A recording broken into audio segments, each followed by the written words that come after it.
perspectives on how China's influence is affecting Southeast Asia and the Pacific Islands, and how the United States can best advance our shared interest in regional peace and prosperity. I look forward to hearing from our witnesses today about these and other challenges posed by China's activities and specific steps Congress can take to address them. I will now turn the floor over to my co-chair for this hearing, Vice Chair Randall Schreiber. Thank you, Madam Chair. Good morning, and thank you to our witnesses. Southeast Asia and the Pacific Islands are home to nearly 700 million people. Collectively, if taken together, would constitute the 5th largest economy in the world. And as Chair Price mentioned, they occupy strategic geography straddling these key sea lanes which connect the Indian Ocean to the Western Pacific. It's also quite diverse. It's a broad range of development. This region is bookended by Laos with an annual income of around $3,000 US, and Singapore, which is closer to $70,000. There's different systems of governance in the region, ranging from thriving democracies like the Philippines to very oppressive regimes like the one in Myanmar. And it's diverse in terms of religion. The world's most populous Muslim country, Indonesia, is in the region. And the 2 countries with the highest percentage of Catholics outside the Vatican are in this region, in Timor-Leste and the Philippines. The United States has a broad spectrum of bilateral relationships with countries and territories in this region. There are U.S. territories where American citizens reside. There are states where we have compacts of free association. There are treaty allies, including some of which we have persistent military presence. There's important trade and security partners like Singapore, where we have a free trade agreement and U.S. forces have ready access there. And there are countries with whom we have very strained ties like Myanmar. Beyond this story of great diversity, there is one common quality that these countries all share, and that is the proximity to China. And that affects virtually all aspects of the lives of the citizens in these 2 regions. Proximity to China affects trade and investment patterns and shifting supply chains. It impacts the degree to which Chinese organized crime is a disruptive factor. It brings threats to food security and climate patterns. And most acutely, it affects security. Each country in Southeast Asia and the Pacific Islands is well within range of the People's Liberation Army's most common and plentiful power projection capabilities, their ballistic and cruise missiles. And many have been directly bullied and coerced by the PLA Navy, Coast Guard, and/or maritime militia. So the United States must compete and compete smartly. In the Pacific Islands, this means paying particular attention to the issues they care about, such as climate change, transnational crime, corruption, and protection of fisheries. In Southeast Asia, it means balancing a strong security role where we have traditionally upheld deterrence and secured the free and open maritime commons. Balance that with robust development, trade, and investment strategies that lift all. Southeast Asia and the Pacific Islands are demographically populous and young, so we must have a strategy that is appropriate for the long term. And this strategy should display our values as well as prove the United States to be a durable and reliable partner. I look forward to exploring these issues today and learning more from our expert witnesses. So our first panel will examine China's strategic objectives in Southeast Asia and the Pacific Islands and the extent to which they have been successful in engaging countries in the region diplomatically. We'll start with Dr. Prashanth Paramaswaran, Global Fellow at the Wilson Center. Dr. Paramaswaran's testimony will evaluate the overall strategic competition between China and the United States in Southeast Asia. Next, we'll hear from Dr. Lin Kwok, Lee Kuan Yew Chair in Southeast Asia Studies at Brookings Institution. Dr. Kwok will discuss shifts in how elites and the public in Southeast Asia view China and the United States. Finally, we'll hear from Dr. Graham Smith, Senior Fellow at Australian National University, joining us remotely. Thank you for joining us from across the world. Dr. Smith will examine China's strategic objectives and diplomatic activities in the Pacific Islands and efforts of the United States and its allies and partners to counter China's growing influence. Thank you all very much for your testimony. The Commission is looking forward to your remarks. I ask that all of our witnesses please keep your remarks to 7 minutes, and Dr. Paramaswaran will begin with you. Great. Thank you so much to the Commission for the opportunity to testify today. My testimony makes 3 basic points. My first point is that the United States and China are engaged in high-stakes asymmetric competition in Southeast Asia. In my trips to all of the 11 countries in Southeast Asia over the past 2 years, except Myanmar, policymakers acknowledge competition as a new normal. There are also worries that an excessive focus on competition will complicate other priorities, such as domestic growth. Within this competition, the United States is recognized as the leading security provider with an unmatched alliance network. But economically, China has a nearly 2-to-1 advantage on the United States in terms of trade. It is also closing the gap on investment where American companies have led. China wants to entrench itself as the leading power in Southeast Asia at the expense of the United States. Chinese officials openly say this in the region. In recent months, some have indicated they sense a window of opportunity for China to make inroads in Southeast Asia if the United States is distracted from the region. As one Chinese diplomat told Southeast Asian countries recently at a regional forum, China sees itself as the most leading partner in ASEAN and, quote unquote, the self-evident choice for the region. A Southeast Asia dominated by China would undermine US interests in a significant region in its own right. Southeast Asia is the world's 5th largest economy and 3rd largest population center in the world, hosting critical sea lanes and the Indo-Pacific's default diplomatic convener, ASEAN. All countries in the region recognize the need to live with China, but none of them see it in their interest to be dominated by China. Many of them also worry about shifts in US commitment to the region when a new administration takes office. We have seen some of that at play in recent weeks. My second point is that China has made gains, but the region and other powers are not standing still. It is impossible to miss China's footprint when traveling and operating in Southeast Asia. China's presence is highly visible across media, digital payments, electric vehicles, and infrastructure. But these gains also need to be kept in perspective. I had the opportunity to ride Southeast Asia's first high-speed rail project in Indonesia, built by China last November. It was visually impressive, as the headlines suggest, but there were also major delays in some of the stations that local Indonesians complained about as well. When I spoke with small restaurant owners in Laos operating next to the Mekong River, they were acutely aware of China's negative influence on food and water security. Countries also recognize that China's growing presence intensifies the need for them to diversify their options to prevent over-reliance. The good news here is that more powers beyond China are doing more in Southeast Asia. That includes US partners like Australia, India, and Japan. Southeast Asia countries themselves are also exerting their own agency in some cases. Singapore is a leader in minilateral partnerships in the digital and green economy. Vietnam's proliferating trade agreements have intensified the friendly but often fierce intra-regional competition in Southeast Asia with major economies like Malaysia and Thailand. But alternatives are not always available for smaller countries in the region like Laos. And policymakers in Southeast Asia concede privately that politicians may go for cheap and quick options from China that benefit regime interests, but do not benefit national interests. My third and final point is that the United States should focus on what I call an affirmative swing sector competitive approach in the region. And Congress has a key and critical role to play in this approach.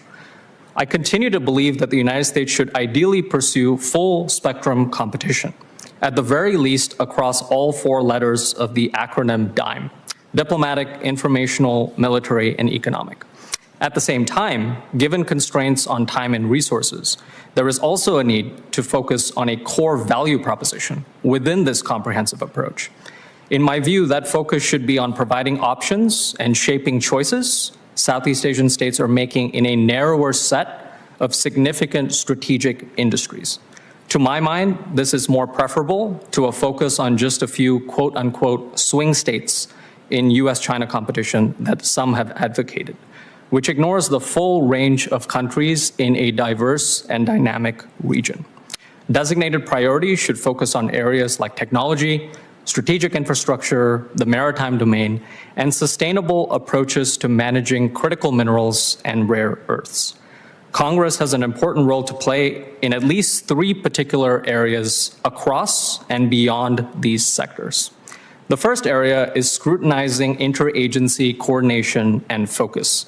In complex areas like technology, even some US partners have a really difficult time figuring out areas with respect to interagency coordination and focus, including getting clarity on what the right mix of agencies are to structure cooperation across administrations. More able partners like Singapore have been able to navigate this, but frankly, this is a high bar, and ongoing changes to areas like US international assistance may make this even more challenging. The second area is ensuring key sectors are prioritized in budgeting.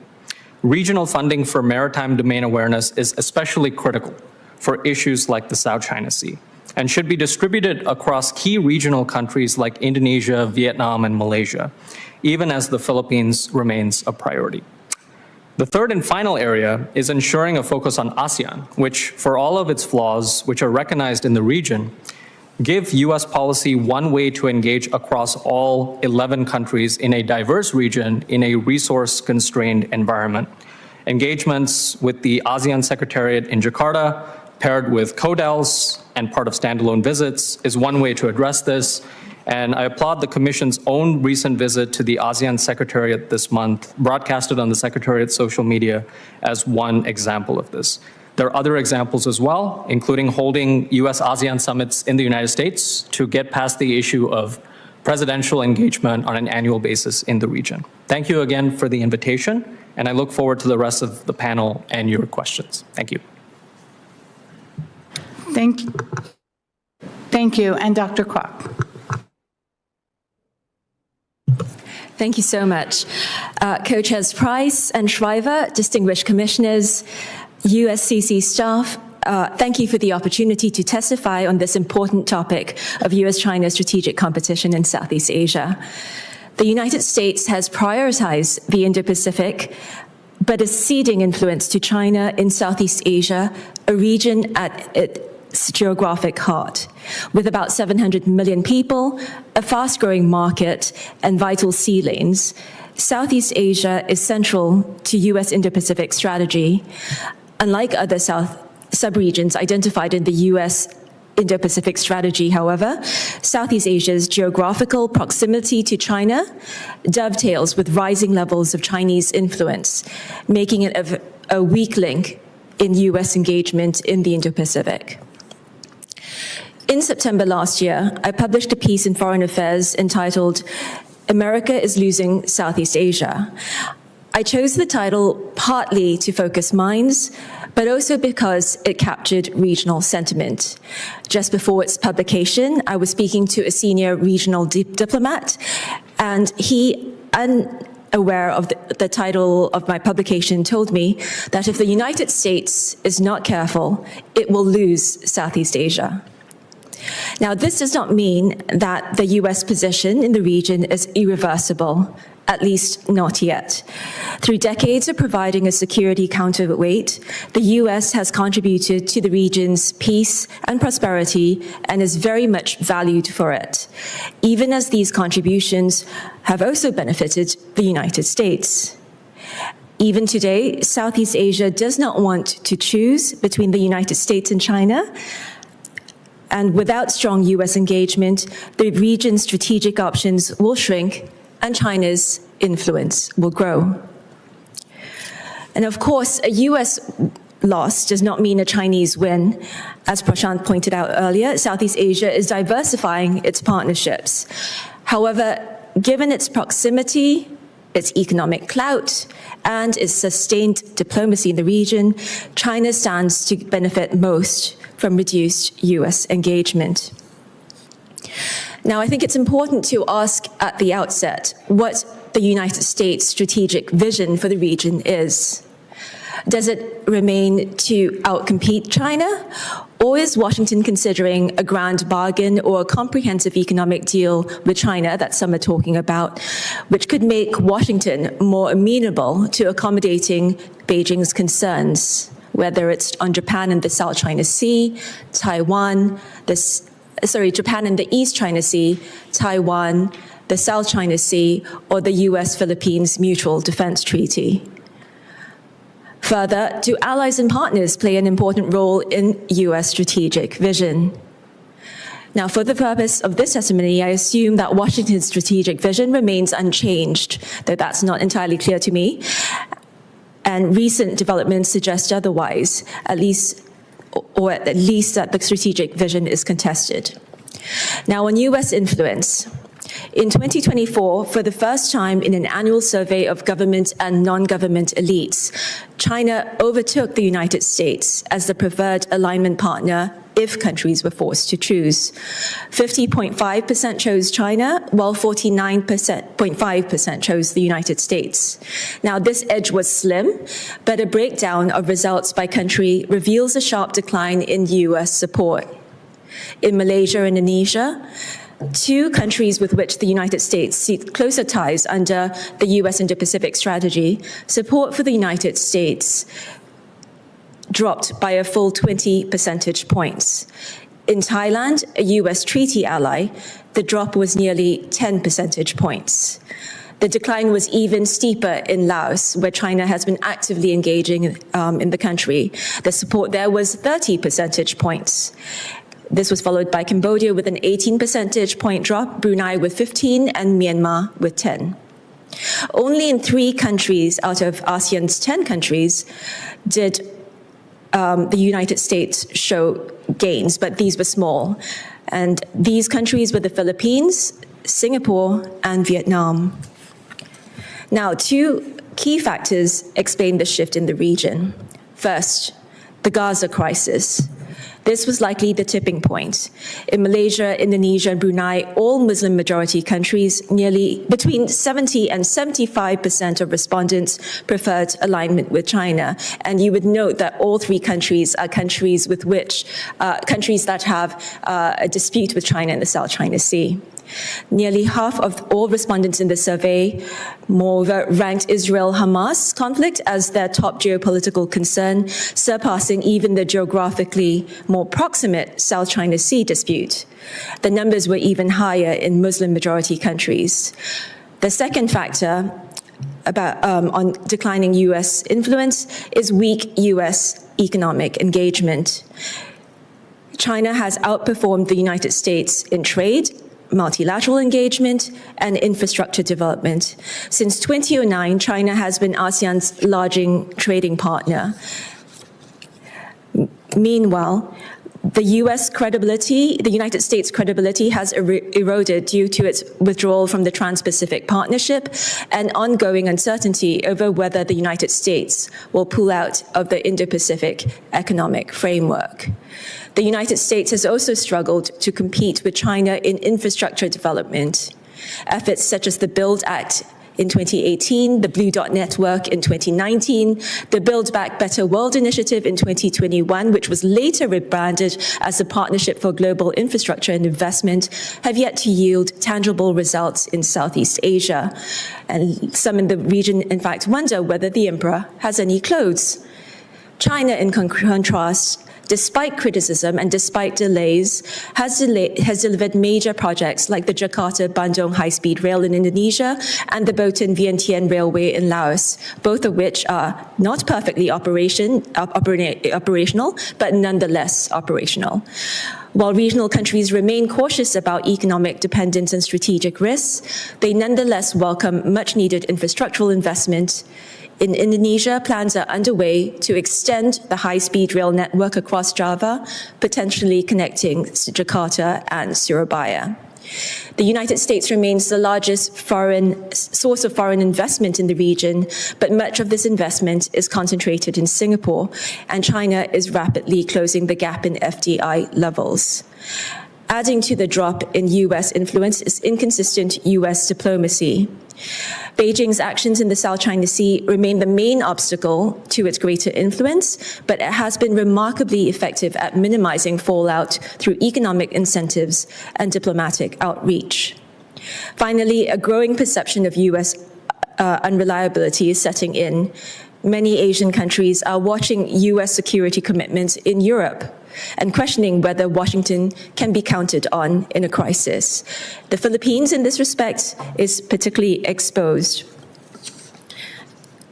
Restoring U.S. influence requires a comprehensive, coherent, and sustained strategy. My written testimony details policy and legislative recommendations in 3 key areas.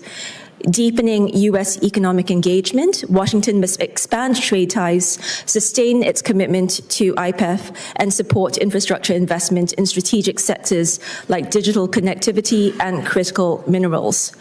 Resources to the U.S. International Development Finance Corporation should be increased to incentivize private sector investment in regional infrastructure.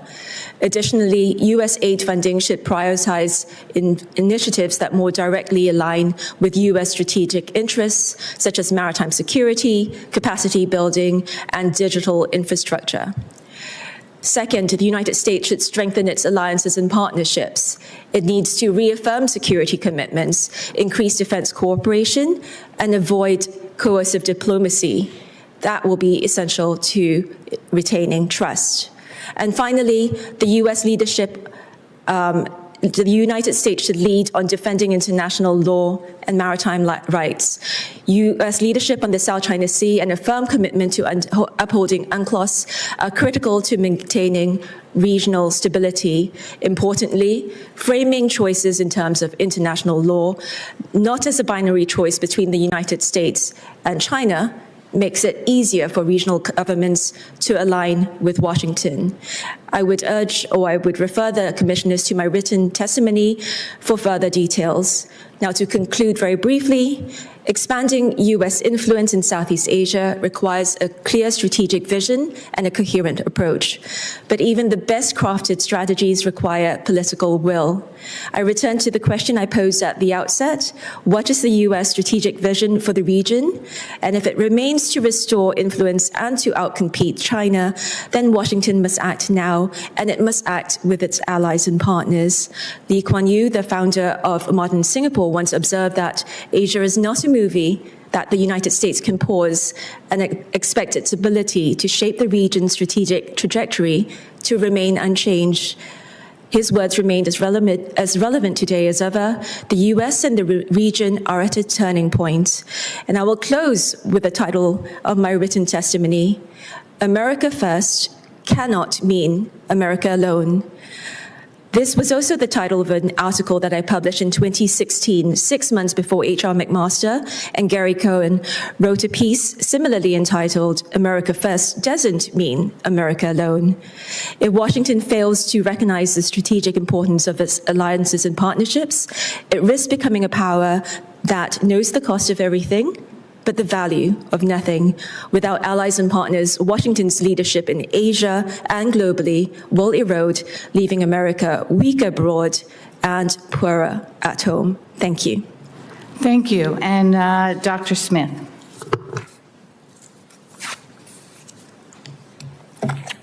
Unmute myself so I don't make the most common Zoom mistake ever. Thank you so much for being here for this hearing, and I'm really grateful to be asked to talk about the Pacific. I'll do my best to represent an incredibly diverse region. To slightly correct the co-chair, the poorest country of both regions is actually Kiribati, with a GDP just over $2,000. So unfortunately, the Pacific bookends the region in a not very positive way. So where to begin? Apologies firstly for all the footnotes in my testimony. I'm an academic, it's a bit of a disease. the framework of losing the Pacific. Probably in the next section, you're going to get chapter and verse about who's lost the Pacific, and you'll probably be told Australia and New Zealand have lost the Pacific and the US must save the Pacific from China. It's a really unhelpful way to talk about the region. Pacific people can listen to this broadcast too, and as soon as you talk about the Pacific, something that might be lost behind the couch, they tend to tune out and ignore any efforts to engage with them. Because if you're engaging purely for geostrategic reasons, purely to keep China out or to block them, then the region is just not interested. It has a long history of being involved in the non-aligned movement. Yes, phrases like friends to all, enemies to none do sound incredibly silly, but to quote my fellow sort of testimony from Dr. Kwok there, she uses this great phrase, forcing a choice on Southeast Asia risks backfiring, driving countries in the region closer to Beijing. You could substitute the Pacific for Southeast Asia and get exactly the same problem. So tone really matters, as well as substance and consistency. The region was already a little bit orange about the US and its commitment to the region, and the current administration seems to be enforcing the fears that the US doesn't have a consistent strategy for the region. But also respect about the way you approach the region and having the patience to listen to what the Pacific is actually concerned about. Obviously, climate change, transnational crime, and fisheries. The last two are areas that the current administration will not have problems acting on. The first one, obviously, there's an issue there. Now, I'll talk briefly about trends about China in the region that we've been observing over the last 15 years as our research team's been looking at them. You're getting a lot more serious Chinese diplomats in the region. You didn't see this under Hu Jintao. They tended to send people there as sort of a punishment post, but now you're getting some much more serious people there. When I was first sort of engaging with the Ministry of Commerce in China in the Pacific, they sent this guy out to write up the country plan for Tonga. Until a full week before he was arriving in Tonga, he thought he was going to Togo. So since 2013, when that happened, China's come a very long way. You have serious investment in Pacific languages, in Pacific research expertise, and a serious effort to sort of influence Pacific academics and Pacific media. On the diplomatic side, they're also showing a really interesting tendency to go beyond the usual. They're targeting traditional chiefs, they're targeting religious groups, areas that they just simply weren't aware of 15 years ago. They're now sort of flying chiefs out to China and giving them sort of full 2-week tours, something that I don't think happens in the US or even in Australia. Another big change is that the companies have always been the big player in the Pacific, these state-owned companies such as China Civil Engineering Corporation. These ones have really taken on a quite prominent geopolitical role. CCECC played a role in switching Solomon Islands from Taiwan to China. They literally flew out to meet with Sogavare and his retinue and basically put $500 million on the table and said, you know what you need to do. And they then went and did it. Now, other huge changes are on the security side. Everyone worries about bases, but the big shift is that China now pitches itself as the internal security partner of choice for the Pacific. It's offering policing initiatives and it's offering an alternative model, if you like, of how people can be governed. It's also very much about policing their own diaspora. So they have significant diaspora populations in many Pacific nations, and they're not very trusting of them. So the police aren't just there to further international gains. They're also there for domestic political stability reasons. The narrative side, again, I echo what Dr. Kwok had to say about Gaza. That's really hurting the US and its allies in the region. Russian narratives are also being boosted by the Chinese about Ukraine. Another huge narrative change is that China is now selling a development model. Under Hu Jintao, they certainly did not do that. Now they have the confidence to sell everything from the way they do poverty alleviation to the way they do media, even the way they do the rule of law, which I never thought I'd see. So what to do? There's all this variance. What is the US going to do? Are they going to make Guam a state? Are they going to pull back to Hawaii? People need to know fairly soon what's going on. As always, best policy, work to your strengths. In the Pacific, your strengths are the social media companies. Facebook is still seen as a US company in the Pacific, probably not in the rest of the world, but there it has tremendous capacity to do good. It's not doing all that much good at the moment, but it really could have a big influence. Chinese actors I talk to are really concerned about the tech companies being let off the loose. They see Google building cables. They see Elon Musk advising the president. They had their own moment with Jack Ma, and they're running, what on earth is the US doing? And it's really got them on edge.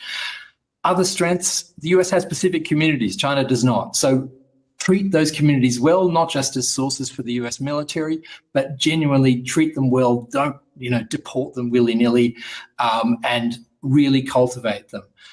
Cuts to the Voice of America and Radio Free Asia are affecting all kinds of organizations that are significant in the Pacific, OCCRP, Benar News, and even a company like Wainao, a sort of a Chinese magazine that was funded by RFA, now cut an incredible blow to the US position amongst the Chinese diaspora and amongst even the Chinese community in America.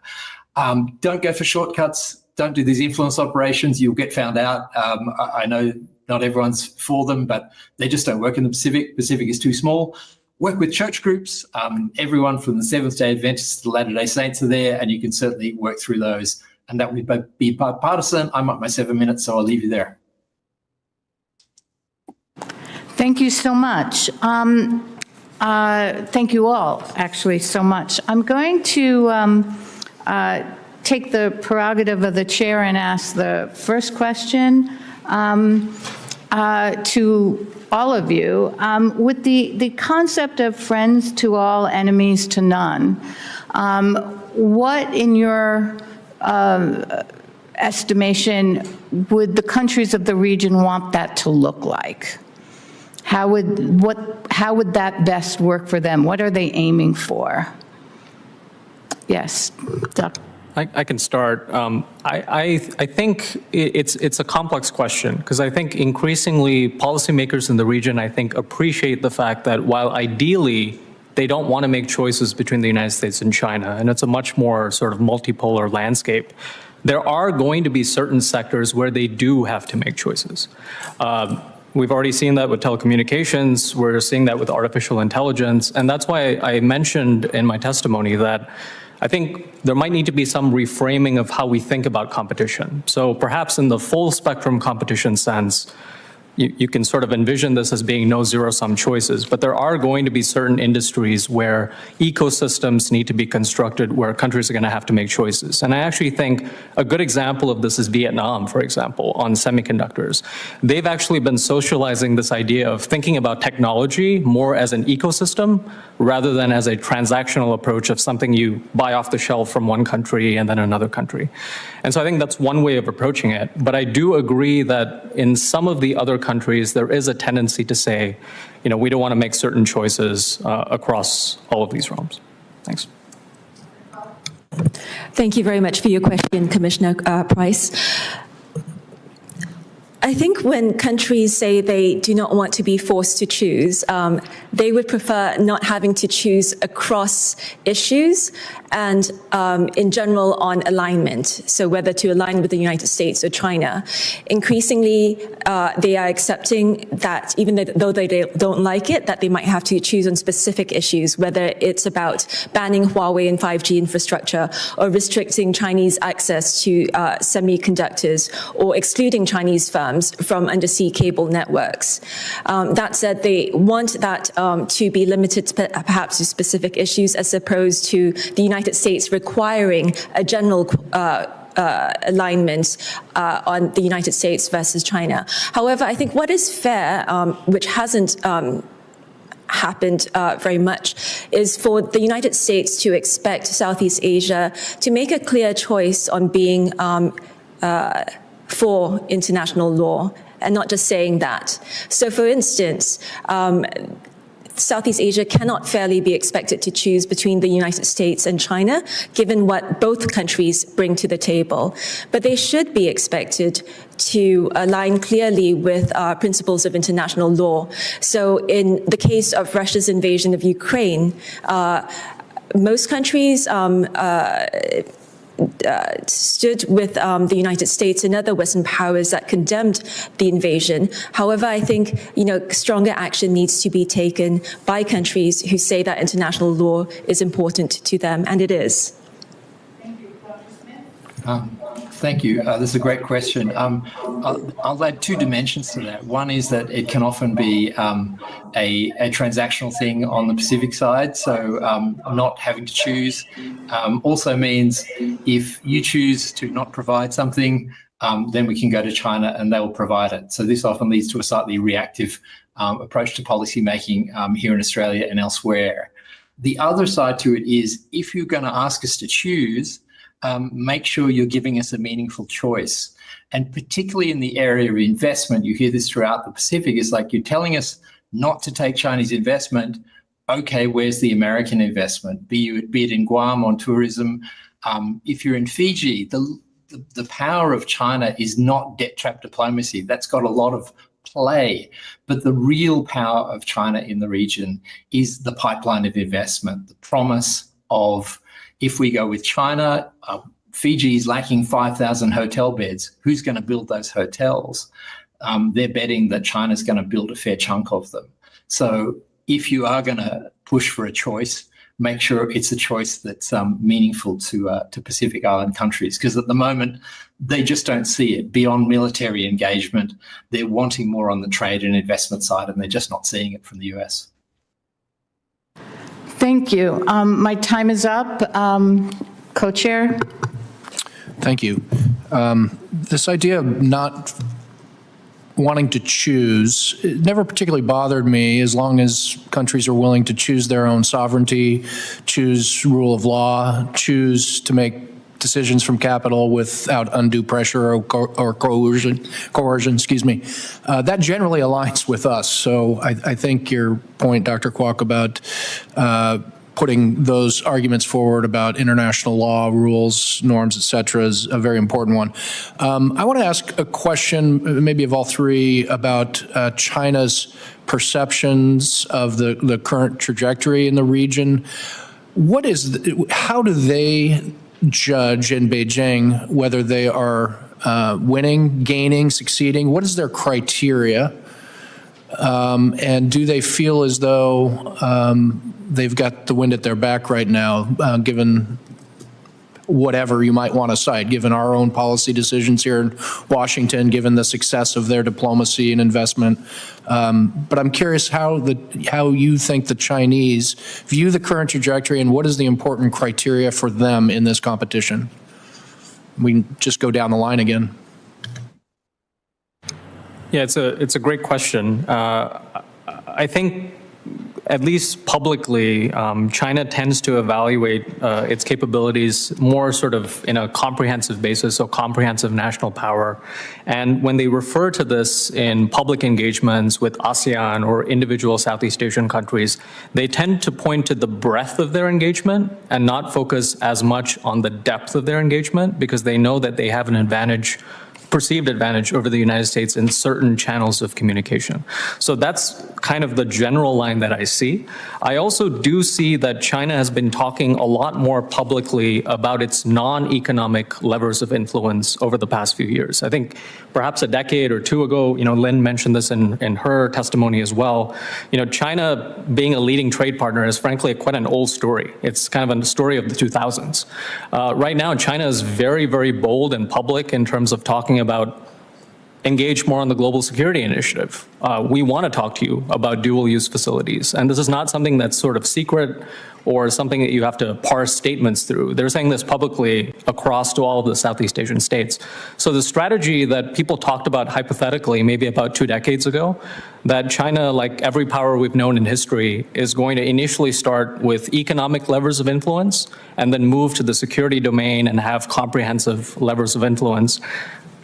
I see that very much happening in Southeast Asia. And so when we talk about things like the Riam Naval Base in Cambodia, I think that's just one sign of something that's going to become more regular across the region. I mean, they're talking about minilateral exercises, more patrols, going across all of these Southeast Asian countries and saying, look at how much we're giving you economically.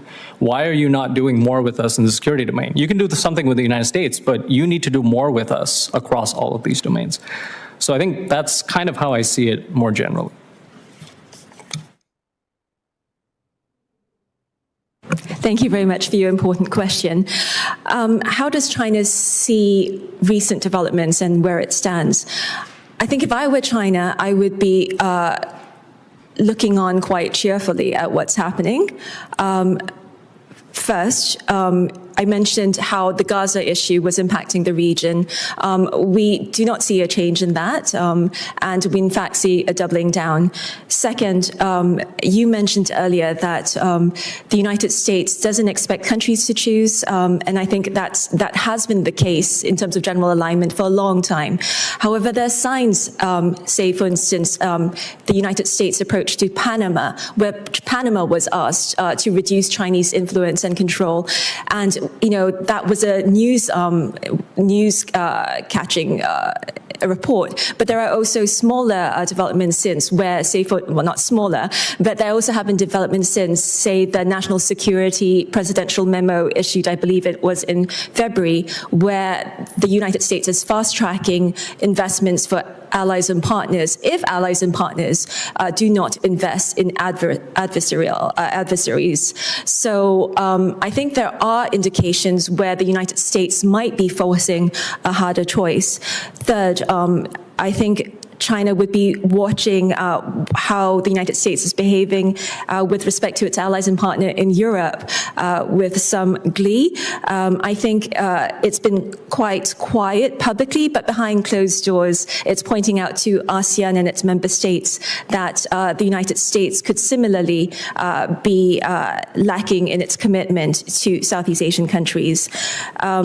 Fourth, I think if we're looking at the U.S. activities in terms of trade, in the trade realm, the imposition of tariffs or the threats of tariffs on allies and partners, I think that would be concerning countries in the region, many of whom have either a significant or major trade surpluses with the United States. And so it's not only about economic implications of those tariffs, but if countries are worried about how the United States might retaliate against them in terms of their trade surpluses with the United States, how willing would these countries then be willing to support positions that are in the U.S. interests? And I'm sorry, Dr. Kwok, I'm over time. Can we get Sure. a quick answer from Dr. Smith, please? Yeah, very brief take. They'd be very happy with their progress in two countries in particular, in the Solomon Islands and Kiribati, where they've got some regimes that are, to a certain extent, have internalized China's own development narratives. I think it's also important, though, there's a distinction between Southeast Asia and the Pacific. China has a very strong historical engagement. The Chinese regime has a strong historical engagement with Southeast Asia. It doesn't have any presence in the Pacific before the 1970s, and even then it wasn't until the 2000s. So they're a fair way behind in terms of their, the consciousness, if you like, within the Chinese system of the Pacific, and also the public. There was a memorable moment when Nauru switched to Taiwan after the Taiwanese election to sort of punish the DPP for being re-elected. And the reaction on the Chinese internet was very much, are we seriously going to get excited about winning over the third smallest country in the world? No, we're not. Thank you. Just for the record, all three have cited things are moving in a positive direction for China at the moment. So, Thank you. Commissioner Brands. Thank you. So this question is for Dr.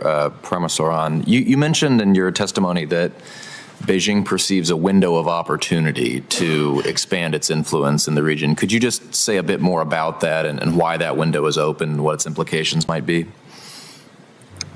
Yeah, I think since late last year, Chinese interlocutors have been talking about this idea that if we saw a second Trump administration, they sense for their own interests that there might be a perceived window of opportunity for China, not just in Southeast Asia, but also the broader global South. So they have been parading across the region, talking about things like, if there is potential US tariffs, we have a zero tariff policy across some of these Southeast Asian countries. They've tried to apply this to a lot of the lesser developed countries proactively. I think they also see a window on trade because China is going to be the chair of APEC next year in 2026. And so I think they see an open runway for them to engage in this domain. I also do think that China senses that a lot of the reprioritization that we're seeing on international aid and media engagement gives them another window of opportunity there. But I would just offer a cautionary note that China's inroads in Southeast Asia is a more than 3-decade story. And it's filled with perceived windows of opportunity that China has repeatedly not been able to capitalize on. And a lot of that is a consistent trend. China is the most, Lynn mentioned in her testimony, and Graham talked about it as well, consistently across the region, China is seen as the most influential power, but the most distrusted power. And the question for the region is, does China care? And I'm not sure they do. So it's important to look at these polls, but it's also important to recognize that there's a lot of rhetoric to China's sort of window of opportunity, but a lot of that is not repeatable across the domain. So on international assistance, for example, the US and China differ almost in the opposite. So the US offers about 85% of its assistance through aid versus loans. China does almost the exact opposite. So the idea that China is going to fill some void on international development assistance, I think, is quite overstated. You also mentioned the issue of maritime domain awareness and how the U.S. has traditionally pursued sort of a Philippines-centric strategy on this. Could you just say a little bit more about the importance of that issue in general, and then where you think there may be opportunities to go beyond the existing paradigm in the U.S. approach to this issue? Yeah, so I think this is an important question because I think to us here in the United States, the Philippines often apply. It's a treaty ally, it's a longstanding U.S. Partner, and so it's very easy to work with the Philippines. I mean, they have a lot of military ties with us and so on and so forth. But within parts of the region, the Philippines is seen as more of an exception rather than a norm in that regard. And it's also really important for us to recall that within the sort of intra-regional balance of power, when on issues like the South China Sea, you need to keep the Philippines on side, but you also need Vietnam, you need Malaysia, you need Brunei, you need Indonesia. And so it's important to address all of these countries so that these countries can also get along with each other, right? I mentioned ASEAN in my testimony, and the reason why I mention it is because, yes, on big geopolitical issues, ASEAN moves very slowly. But the whole purpose of ASEAN in the first place was to make sure that they contain these intra-regional tensions within the region. And so US policy should keep that in mind. I mean, one regional interlocutor mentioned this as sort of he was making a football or soccer analogy, and he said, US policy sometimes is so narrow that it's perceived it has a PSV problem, which is we engage a lot with the Philippines, Singapore, and Vietnam. But beyond that, the engagement starts getting a little bit sketchy. And I think Lynn mentioned this in her testimony as well. So I think it's not only important just as kind of an optics conversation, but the intra-regional balance of power is very important in terms of how we plan our Southeast Asia strategy. And then finally, just in the limited time we have left, you mentioned a potential Chinese push for additional basing or access opportunities. Could you just talk a little bit about what the implications of that might be? Yeah, I think, Cambodia, as I mentioned, is one of those examples that we think about. It's in the headlines a lot. But actually, in terms of the actual strategic presence and utility, it's actually quite limited, given its location in the Gulf of Thailand. There are other scenarios that policymakers have been thinking about. For example, East Timor or Timor-Leste is right near sort of certain areas where you're able to run submarines through. And that actually, if this kind of proceeds in that direction, and I'm not suggesting that it necessarily may, but it's something that's not only a challenge for the United States, it's a challenge for Australia, It's a challenge for Indonesia, and it's a challenge for a lot of partner countries in the region. So, that's one area to watch. The other one that I would mention as well is China is talking about not just military facilities, but also dual-use facilities, including ports, as locations for this. There were a number of instances where they were trying to make inroads, including in Malaysia, for example. Some of that has not taken off as much as they would like, but you could easily see what is happening in mainland Southeast Asia, where we usually see the initial indications of where China is advancing, move to maritime Southeast Asia, where the U.S. actually has had a very significant strategic advantage. And if we see that, that is a big cautionary call for the United States. Thank you very much. Commissioner Friedberg. Thank you very much, and thanks to all of our witnesses for your statements. I'd like to ask each of you to respond to this question. We talk a lot about winning and losing, increasing American influence, decreasing American influence, and so on. If you had to explain it as our bosses, if you like, the members of Congress whom we serve, have to answer questions from their constituents. If you had to help them answer the following questions, how would you do it? What exactly does it mean for the United States to lose influence, or for China to gain influence, or for one or the other to win or lose in this part of the world? And even more important, why exactly does it matter? Why should the constituents of members of Congress care about that? Maybe we could start with you, Mr. Parmesan.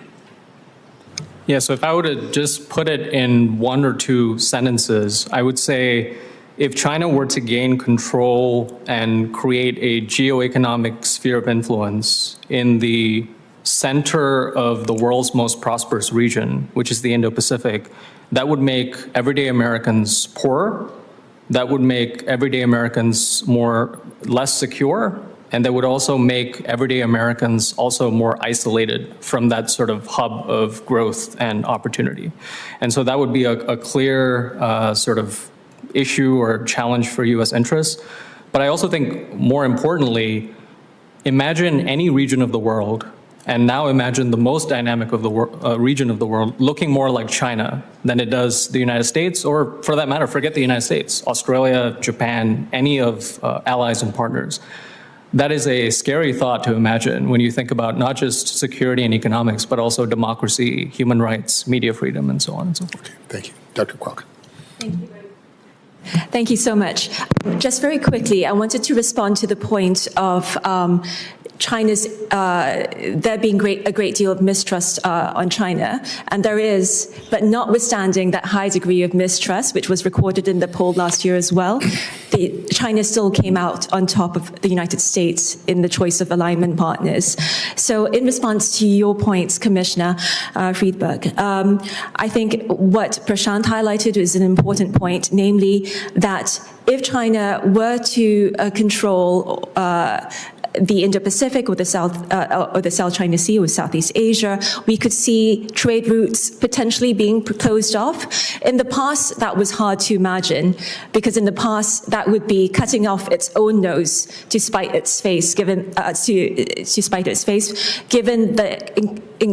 high levels of interconnectedness between China and the rest of the world, including the United States. But now with decoupling, it's not that hard to imagine as well. Now with decoupling as well as deteriorating relations, it's not that hard to imagine. And second, if the United States military does its job in terms of deterring conflict in the region, a military conflict in the region, and I think it will, then what the United States and China is competing for is influence in the region. And so in terms of all measures short of war, where does the United States stand vis-a-vis China? And I think influence is that battleground. Thank you. Thank you. Dr. Smith.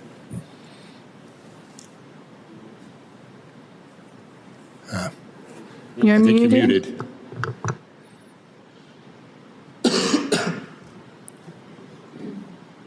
Still can't hear you. someone has to do that every time on a web thing. So, look, notwithstanding, I disagree with the whole losing the Pacific thing. If you were to pitch it to your congressman, I would say to make it an issue of transnational crime. If the US leaves the region and draws back to Hawaii and Chinese transnational crime networks, which are not purely Chinese, but they're big players in money laundering, human trafficking and drugs. The Pacific used to just be a place where the drugs passed across. It's now shifting to a region where the drugs are actually produced and shipped to Australia and the US. So purely from a self-interest point of view, if you want a stable region that is not shipping drugs into America, then you need to do something to dissuade China from becoming the dominant force in the region. And this also applies to other forms of crime. Online scams are far more prominent in Southeast Asia than the Pacific, but there are signs of scam centers, and it is more profitable to target the US than it is to China because of the way China sets up its social media companies. So yeah, I'd go with fear. Commissioner Goodwin. Thank you, Madam Chair. I'd like to follow up on Commissioner Freeberg's question because I suspect the impact of losing influence and losing competition in these regions may be broader than what we just heard. So I want to return to the question of what the loss of influence in those regions means for our ability to engage in other regions around the world and on other issues, including Middle East policy, the war in Ukraine, and the like. And I'll open it up to the panel.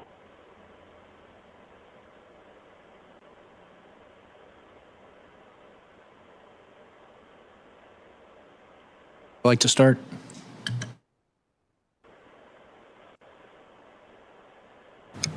So I guess part of the question was on how does this affect U.S. engagement with other regions of the world, I think, right? Including the Middle East, yeah, Europe. Sure. So if China's growing influence in these regions, obviously affects our ability to engage strategically in Southeast Asia and in the Pacific Islands. If we lose that influence in those regions, how does it further hinder our ability to engage in other regions and on other issues? Right, and I think that's a sort of essence of a very pertinent question in the region, because I think the perception, and it could be right or it could be wrong, that you often hear when you're in the region, and I think Lynn kind of referenced this in her testimony as well, is that the era of the pivot to Asia that we heard, so now almost 2 decades ago, where Asia would be prioritized, and there was the pivot within the pivot where Southeast Asia was going to be prioritized within that, is over, right? That now the focus is on a global competition with China, and each of the sub-regions is going to get less and less attention. The competition is going to be fiercer, and at the same time, the United States is engaged in 2 wars and the resolution of 2 conflicts that are outside the Indo-Pacific theater. So this idea that we can only focus on Asia and we're going to prioritize Southeast Asia within that, I sense, talking to policymakers, a lot more uncertainty about what that means. And that has fundamental implications. We talk a lot about U.S. commitment in the aggregate, but that's derivative of not just how we talk about power and confront threats, but it also has to do with how we resource our priorities. And with each administration coming in and promising a lot of these initiatives, you sense a little bit of commitment fatigue in the region. I think I spoke to one official who sort of called this quote unquote commitment bombing, right? So every time China is coming in and offering something, the United States feels compelled and other countries feel compelled to say, no, here's an alternative. But the question for these countries is, in 5 or 10 years, what is the actual deliverables that they're getting for these resources?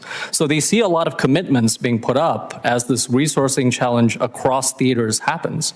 But actually, the sort of deliverables that confront these countries and what they're getting out of it is a lot less certain. And so I do think that affects our credibility to engage. I'm sorry to interrupt. That kind of touches on another question I have, which is what are the risks to the United States of viewing and approaching these regions primarily, if not exclusively, as for competition with China?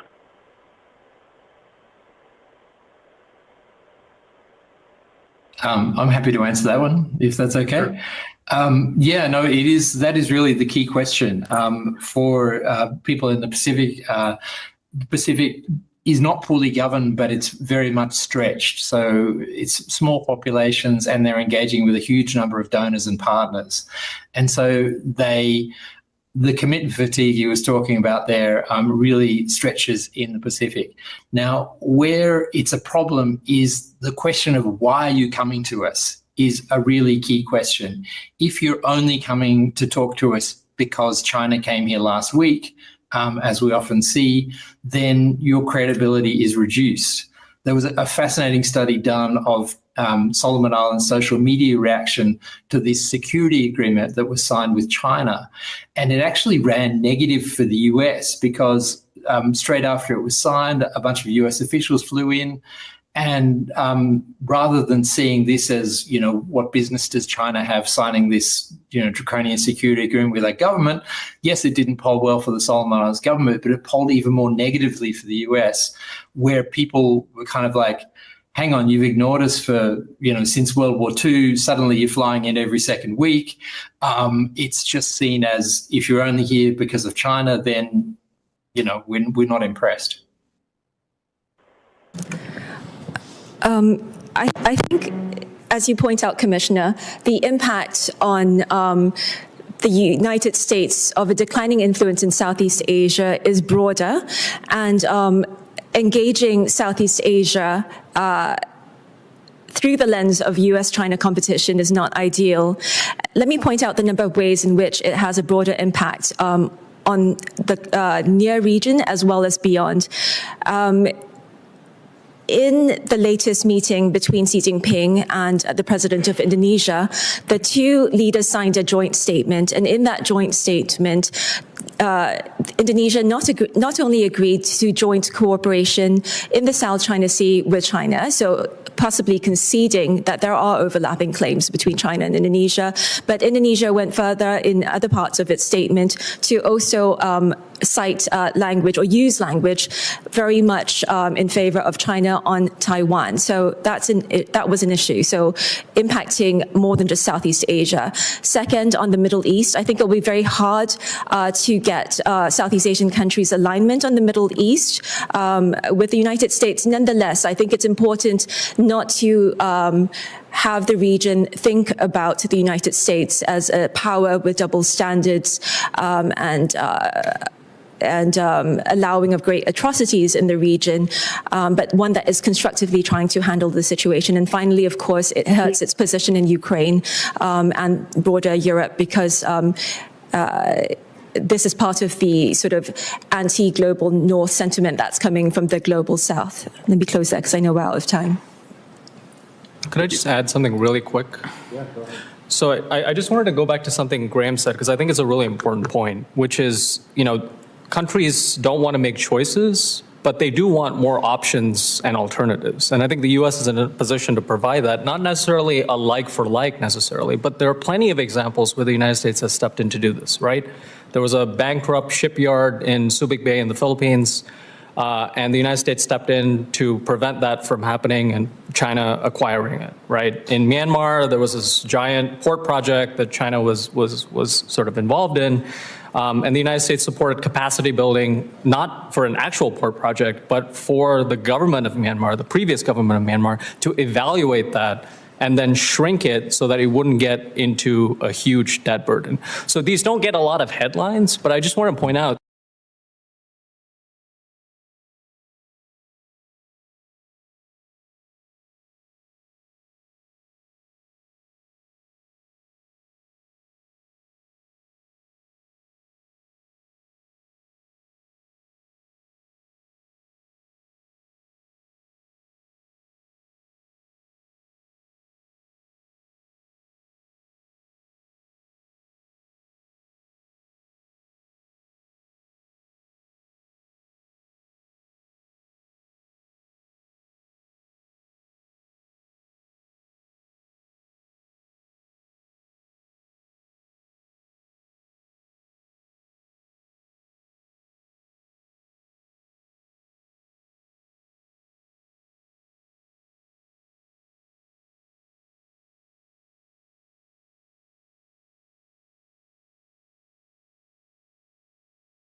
for the law of the sea and where you think we should go from here?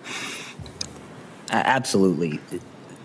The UN Convention on the Law of the Sea is the second most universally respected piece of international legislation ever negotiated after the UN Charter itself. And even the US government, for the last 40 years, has maintained that the treaty is effectively the law of the land. The G7 statement on maritime security just last week, the U.S. Secretary of State said that the U.S. recognizes the maritime order underpinned by the UN Convention on the Law of the Sea. So the fact that we still have not ratified and become a formal party of this treaty that the U.S. helped negotiate for more than a decade, it doesn't gain the United States anything. The United States increasingly bears all the responsibilities of membership in UNCLOS because we treat it as customary law, but we miss out on a great many of the potential benefits. We are not a party to the International Seabed Authority. While we complain about potential Chinese monopolization of deep seabed mining, we had a guaranteed veto in the ISA if we had taken it up and chose not to. We cannot formally submit our extended continental shelf for the UN Commission on the Limits of the Continental Shelf, and therefore you're not going to get any commercial entity who's going to feel the certitude to invest in any exploration beyond 200 nautical miles, whether in the Pacific or the Arctic. So I no longer see any substantive benefits the U.S. gets by staying outside. What I do see is that we give China a pass in every argument to say, who are you to complain about our violating the law when you won't even sign up to it? It's a self-own that no longer makes much sense for the U.S. national interest. Thank you. Let me switch to Mr. Tower for a moment here. The transnational crime is something that we are starting to pay a little bit more attention to as a commission, but we're also in a world where crypto, particularly in the United States, is becoming more high profile. We may have a strategic Bitcoin reserve. We're certainly having a different regulatory scheme be considered for crypto regulation. What are the new or growing challenges that we should be keeping an eye on in terms of the proliferation of cryptocurrencies, in terms of China policy, in terms of Chinese transnational crime and their place in the region? Yes, I mean, if you look at the online scamming that's now increasingly targeting the U.S., it really is taking the advantage of the fact that many people in the U.S., many people in other countries don't have very high levels of literacy when it comes to these newer forms of financial products or of cryptocurrency or of blockchain or of fintech more broadly. So I think that's the first thing, sort of increasing literacy in this space is important. A second thing that they're taking advantage of is these scams, once they've managed to get the currency into a crypto wallet, they're then using these massive networks of crypto mules to move the crypto across very wide spread wallets. It may go pass through hundreds of wallets before it's consolidated somewhere and comes out. And they're doing this so quickly that it makes it extremely difficult for law enforcement, whether that's in the US, whether that's in a country like Singapore, but it makes it very difficult for law enforcement to trace the money, to track where the crypto is going, and then to look at where it actually comes out in the actual financial market somewhere. So that's, I think, another challenge that the criminal actors are exploiting is that generally the capacity of law enforcement, and that's really across the board, across the world, to investigate crimes in cryptocurrency is a lot lower. And you hear in many countries, I mean, these very common lines of law enforcement just simply not dealing in cryptocurrency at all. And then I think another problem when it comes to regulation is that you have now just a real proliferation of all of these different fintech platforms that will enable transfers of a full range of cryptocurrencies into fiat currencies, but really without much collection of information about who the customers are, who's on the other side of the wallets. And so this is also another problem, that you have so many of these unregulated fintech products that it's actually making it quite easy for criminal actors to launder the cryptocurrency once it's been stolen in these scams. So again, maybe by increasing regulation, pushing other countries around the world to increase their regulation of these different types of financial technologies and some of these different different fintech exchanges that could help to address some of these different problems. Thank you. Commissioner Kuiken. Mr. Tower, I was reading your testimony and I was reminiscing in my mind about the time I actually landed the words cash is king in one of the National Defense Authorization Acts. It was wonderful to see somebody talk about transnational crime. We had a recommendation last year about consumer product safety and counterfeits. And as I was listening to you today talking about transnational crime, I was thinking whether it's fentanyl, the scams you talk about, or counterfeits of like really everything from over-the-counter drugs to prescription drugs to swimming pool drains to anything else you can imagine. It seems like China's incredible manufacturing capacity just allows it to basically deploy counterfeits at will, whether it's through sort of traditional avenues of trade or illegitimate ones where they may or may not use transnational criminal organizations. I think everything you just said to my treasured colleague, Commissioner Miller, is totally right on. As I looked at this problem when I was on the Armed Services Committee, and trying to think about sort of the interagency in the United States government, I sort of never could put my finger on sort of one thing the government could do to sort of get after this problem. If you sort of had I have a colleague who always asks me if I wished one thing could be true, what would it be true? If you had one thing you could get the government to do, or this commission can make a recommendation and sort of urge action on it, what would it be? For the scams or for counterfeits? Transnational crime broadly, right? I think there's obviously things that are unique to each of them. There's also things where there's an incredible amount of overlap. Yeah, I mean, on transnational crime broadly, I think one thing that would be really important to do, I mean, we know who a lot of these bad actors are, and we know who a lot of the states that are providing protection to these criminal actors are. I mean, I think using more effectively sanctions on both the criminal actors and the different state actors that are harboring them, that are giving protection to them, would be one quite effective tool. And just to give an example of this, I mean, right now down in the Thailand-Myanmar border area, you have a militia group that's directly under the Myanmar military that basically hosts tens of thousands of these Chinese scammers, as well as scammers from all over the world, a lot of these individuals being in forced criminality. We know precisely who that person is. Right now, the Thais are actually working on trying to execute an arrest warrant and to maybe go after this person, but they're struggling with it a bit. And I mean, I think that this is kind of a clear-cut scenario where we could go out and put sanctions on these sorts of individuals, which I think would send a pretty strong message of, the intent to hold them accountable. So I think that's one thing. Then when it comes to some of the more I guess, sort of specific crime trends, like, for example, what we're seeing with the online scams. I think one quite effective approach would be simply to mobilize the private sector in the U.S. to basically increase the cost of perpetrating those forms of crimes that impact Americans, right? I mean, if it was much more difficult for the criminals behind these scams to identify people using social media, using dating applications, for example, a lot of these scams would go away. I mean, you wouldn't see the criminals even getting access to Americans. So using AI more effectively to weed some of this stuff out, I think would be a way of doing it. But really, again, I mean, incentivizing the private sector to take more steps to address some of these problems would be a second, I think, measure. Thank you, Mr. Tower. I'll give this question to both witnesses that are here. So as I've been listening to you sort of respond to questions in your opening testimony, the sort of takeaway I have in my mind is that basically China has a total disregard for traditional norms and standards in the global commons. So whether it's the South China Sea, Taiwan, you guys have gone through the sort of list of things.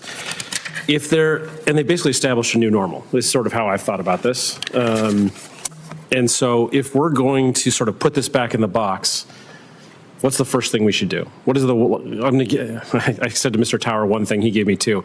What is the one thing, in the interest of time, you would want the United States government to do, or that you'd want this commission to recommend to Congress to compel the executive branch to do, to the extent we can do that anymore?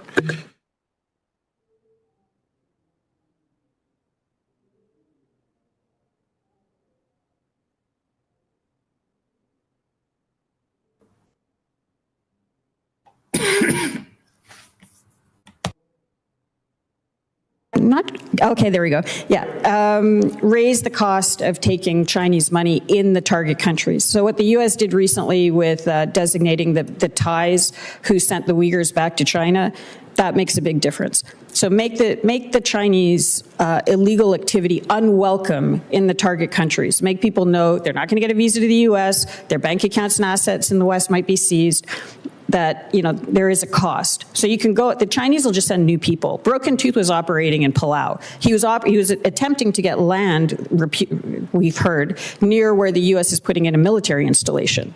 I mean, these are, the nexus between transnational organized crime and strategic concerns is very tight.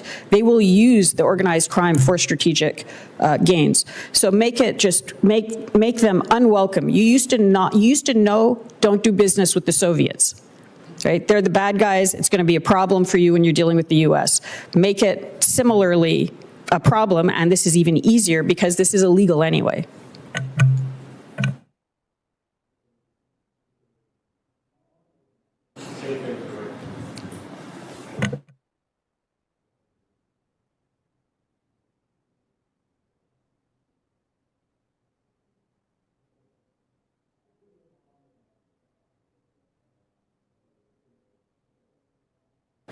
Quoted would suggest. We do better, but the most important thing is to first do no harm, right? Things like disbanding RFA, which has huge benefits compared to the meager cost it is only damaging the United States. Dismantling USAID, at least in the chaotic way it's been done, is hugely damaging. The United States, if it just maintains the presence it already has, is extremely competitive in the region. And we are our own biggest danger, not China.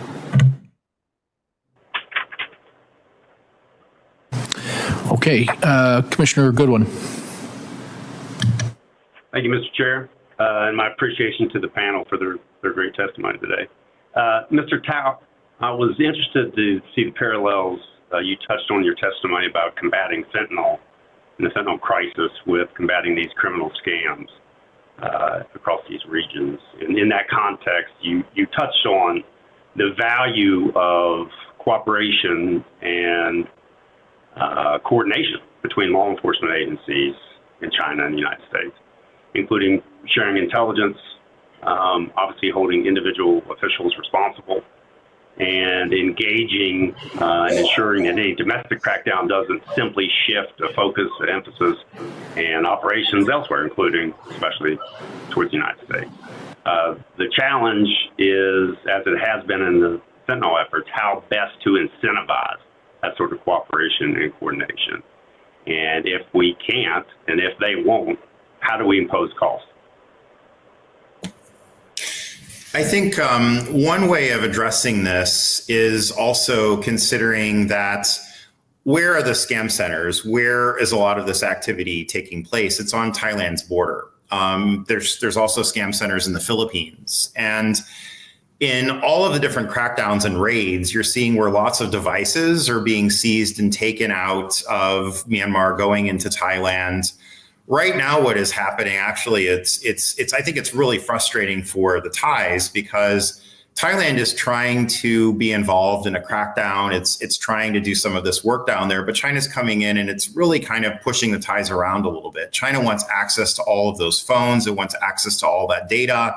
And basically what you've seen happen over the past months since this crackdown has started down on the Thai-Myanmar border is that China's almost gotten almost all of those devices. That includes, computers, cell phones, everything else that has massive amounts of data on it related to all of the different scam victims around the world that these scam syndicates have been perpetrating crimes on. Now, if the U.S. was kind of down in there and working much, much more closely with Thailand on this crackdown, I think the U.S. could then be accessing those devices, could then be supporting the Thais in those negotiations over who actually gets access to that information. And then I think there's another space where this could also happen that could help us really kind of get a leg up and a better understanding of how these things work is in the Philippines, where there's a lot of political will. And unlike in other countries in the region where, the scam centers are in Myanmar, Laos, or Cambodia, it's generally going to be the case. It's going to be a lot harder for the U.S. to work in those countries. And you're often seeing where China's leading the crackdown and so is going to get access to all that intelligence. In the case of the Philippines, they're cracking down really on their own, right? And they don't want China involved with it. And in fact, around some of their crackdowns, they've seized lots of devices. They just don't simply have the capacity, the technology to crack those devices open and to build out, some of the analysis of that data. So I think that's another avenue where, the U.S. could kind of get ahead of the game a little bit in terms of actually working with other countries where, the criminal activity is happening, where these Chinese crime syndicates are operating. We could get access to some of that information that way.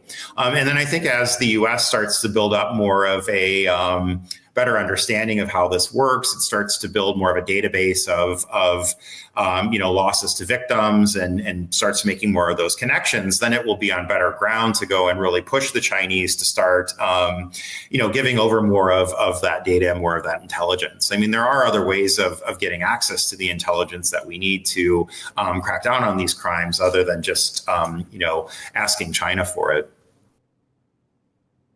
Thank you. Ms. Pascal, I wanted to follow up on the questions that Commissioner Stivers posed to you about your recommendation number 24 about extending these COFA agreements to additional countries.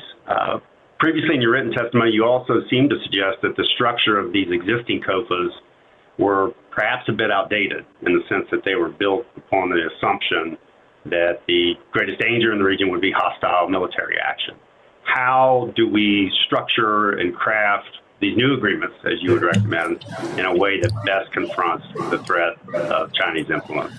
Thank you very much. That's a core point. So the COFAs have the ability to help the countries develop capacities in investigation and prosecution that can be supplemented in other ways, for example, information sharing and things like that. One of the things that has been very helpful in Palau has been the setting up of a national security coordinator position that helps coordinate intelligence sharing and investigations with a range of allied partners. And that's been started now in the Marshall Islands. They are desperately understaffed. COFA funding can be used for training and facilitation for expansion of those facilities. And I would just quickly, the whole framing we've had is U.S. versus China, and that's very much of a Chinese narrative.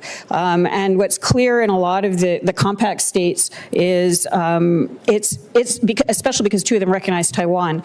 It's those who want a free and open Indo-Pacific, as has been conceived from Washington for about 150 years, functionally, at least in the Pacific, versus those who want to close it down. And when you look at it that way, you can bring in a whole bunch of different countries, including, India on healthcare, Japan on microeconomic development. Taiwan has been helping Palau go through the Chinese language technology that's been seized by the Chinese organized crime groups. And they can be worked into the development of COFA structures that go after the ICAD activity and broaden out the narrative from this just being a U.S. versus China thing. So the shift from to the sort of things that actually create social resilience, the tools are there within, the tools and the money are there within the compacts. That money is mandated. But the way that it's delivered can be more responsive to those specific threats. With the indulgence of the chair, just one quick follow-up. Commissioner Stivers also explored this issue about the level of support in these countries for your recommendation, but specifically my understanding of the existing compacts is that they were authorized by Congress and then approved by referenda in the individual states. if those votes were held today, how would they turn out in those countries that you recommend we should extend COFAs to? So bingo. So in the one that would be a big question is the Federated States of Micronesia, and it's an uncomfortable constitutional structure to begin with. And President Panuelo, the just past president, has written very incisive letters that describe Chinese activity within the FSM, within the Federated States of Micronesia, including the supporting of independence movements. And we're starting to see that happening. Yap, where the U.S. is putting in a major airfield, recently had a referenda to vote on reevaluating its constitutional relationship with FSM as a whole, which would, of course, involve reevaluating the compacts, the COFA. So this sort of entropic warfare, or what the Chinese call disintegration warfare, of trying to break apart a country from the inside, is very apparent. I would highly recommend reading the letters from President Panuelo. They describe in great detail what's been going on in his country. And I think part of the goal for that is to create such internal fragmentation and competition that the compacts can break apart. And also the funding for the FSM compacts is different than in Marshall Islands, structured different than Marshall Islands and Palau. And I personally think there's a case to be made that they have deliberately structured it to be in a position to walk away from the compacts, if not in 20 years, then sooner. Thank you. Commissioner Friedberg. Yes, thank you very much. Mr. Poling, you suggest that China's policies in the South China Sea are primarily about national myth-making and political legitimacy. I want to explore with you the hypothesis that may understate the nature of China's ambitions. That, in fact, perhaps their goal has been for some time, maybe 20 years, maybe more, essentially to do what it appears they are trying to do, which is to get into a position where they can enforce their claims, territorial and maritime claims, and where ultimately they can exert effective control over the waters, airspace, resources of this vast area, and that they've made real progress towards that over the last 20 years. And so just looking at the symbolic significance may understate, if we take a longer view, what it is that they're after. Could you respond to that? Apologies. I don't disagree. The argument I would make, though, is the reason that China has wanted to exert control over the resources, the trade, the military activity in the South China Sea is not because of those things in and of themselves. The resources are relatively meaningless. All the oil known to exist in the South China Sea accounts for less than 2 years of daily consumption in China. The impact of trade diversion has been vastly overstated. I have no doubt that the PLAN really wants to use the South China Sea, the submarine bastion, and to exclude U.S. forces, but that's not the underlying reason for the claim. Because if that was the only desire, then China could have very easily shattered the U.S.-Philippine alliance at any point during the previous Duterte administration by just playing a little nicer with the Philippines. The totality of China's claims only makes sense, in my mind, in a framing based on nationalism. That doesn't change the behavior. It doesn't change China's aims or the threat they represent to us, but I think it helps give us clarity on what we can expect China to actually be willing to compromise on. There is no bilateral military modus vivendi the U.S. and China can reach that would solve the South China Sea, and there's no amount of economic cooperation the Southeast Asians could offer that would do the same. Let me suggest an alternative hypothesis to that part of your argument.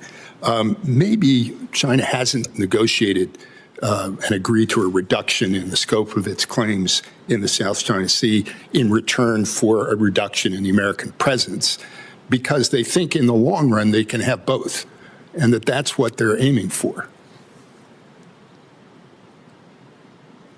I think that is probably accurate. I think if China, I think certainly under Xi Jinping, the two move in tandem.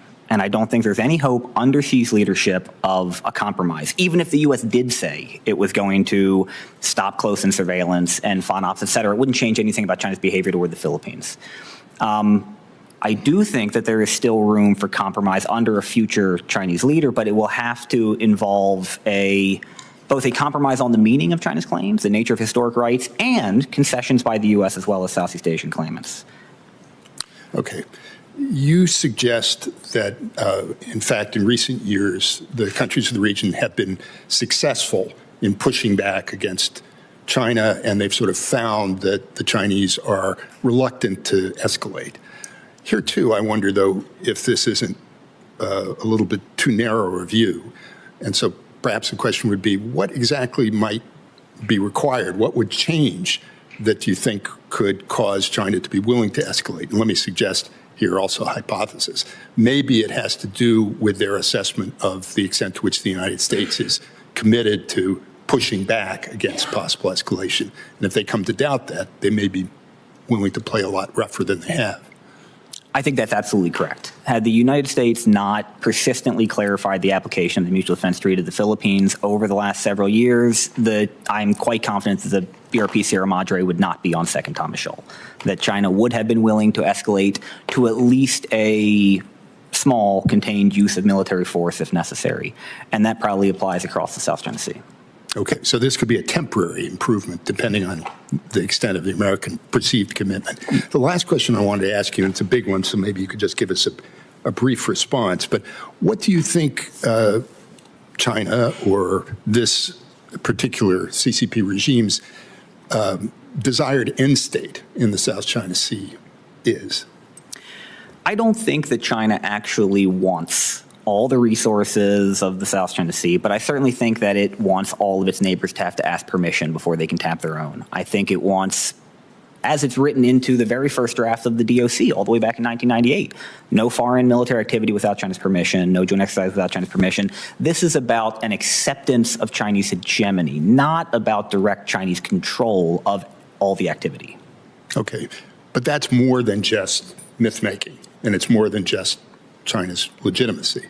I would argue that that has now become synonymous with the myth-making of historic rights that emerged in the 90s and was solidified under Xi Jinping since 2013. Okay. Thank you. Commissioner Brands.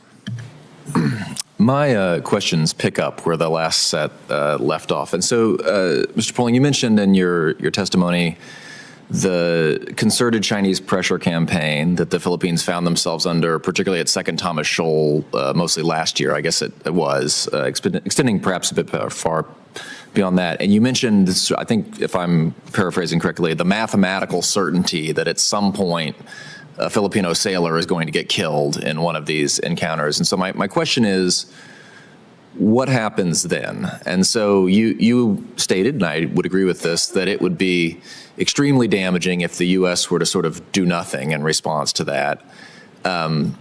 It would also seem that Second Thomas Shoal is a bad place to sort of go all the way. And so what does the suite of appropriate U.S. responses look like to that sort of scenario? I certainly think that we should avoid the framing of retreat versus sinking a Chinese DDG over some skirmish in the South China Sea.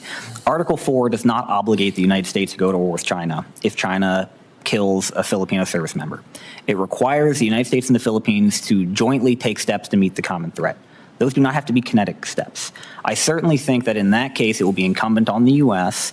to implement hopefully already agreed upon contingency plans that have been in the works under the last, say, 3 years of modernization of the alliance to do things like enhance U.S. presence in the EDCA sites, maybe take steps that the U.S. would have previously considered far too escalatory, like joint patrols in the Spratlys, joint resupply missions, even U.S. boots on the ground in the Spratlys. There's a whole array of issues meant to reestablish deterrence that do not have to involve direct strike on Chinese assets. I would say that every one of those steps is themselves going to be extremely provocative and provoke Chinese countermoves, which is going to put us in precisely the Cold War that so many on both sides say they're trying to avoid. So you mentioned the expanded EDCA sites, and there has been a significant amount of movement in the U.S.-Philippines alliance over the past few years. And so what do you think are necessary or likely next steps in that alliance? What should a U.S. administration or the Congress be looking toward over the next, say, 5 years in terms of making sure that alliance is fit for purpose?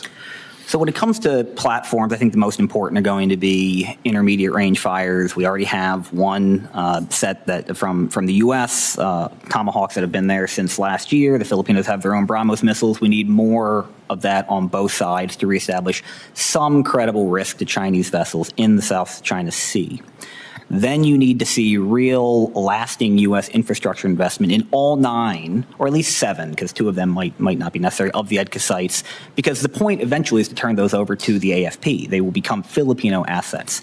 And finally, and one that's been overlooked, is we need to follow through on planned investment in the communities around the EDCA sites.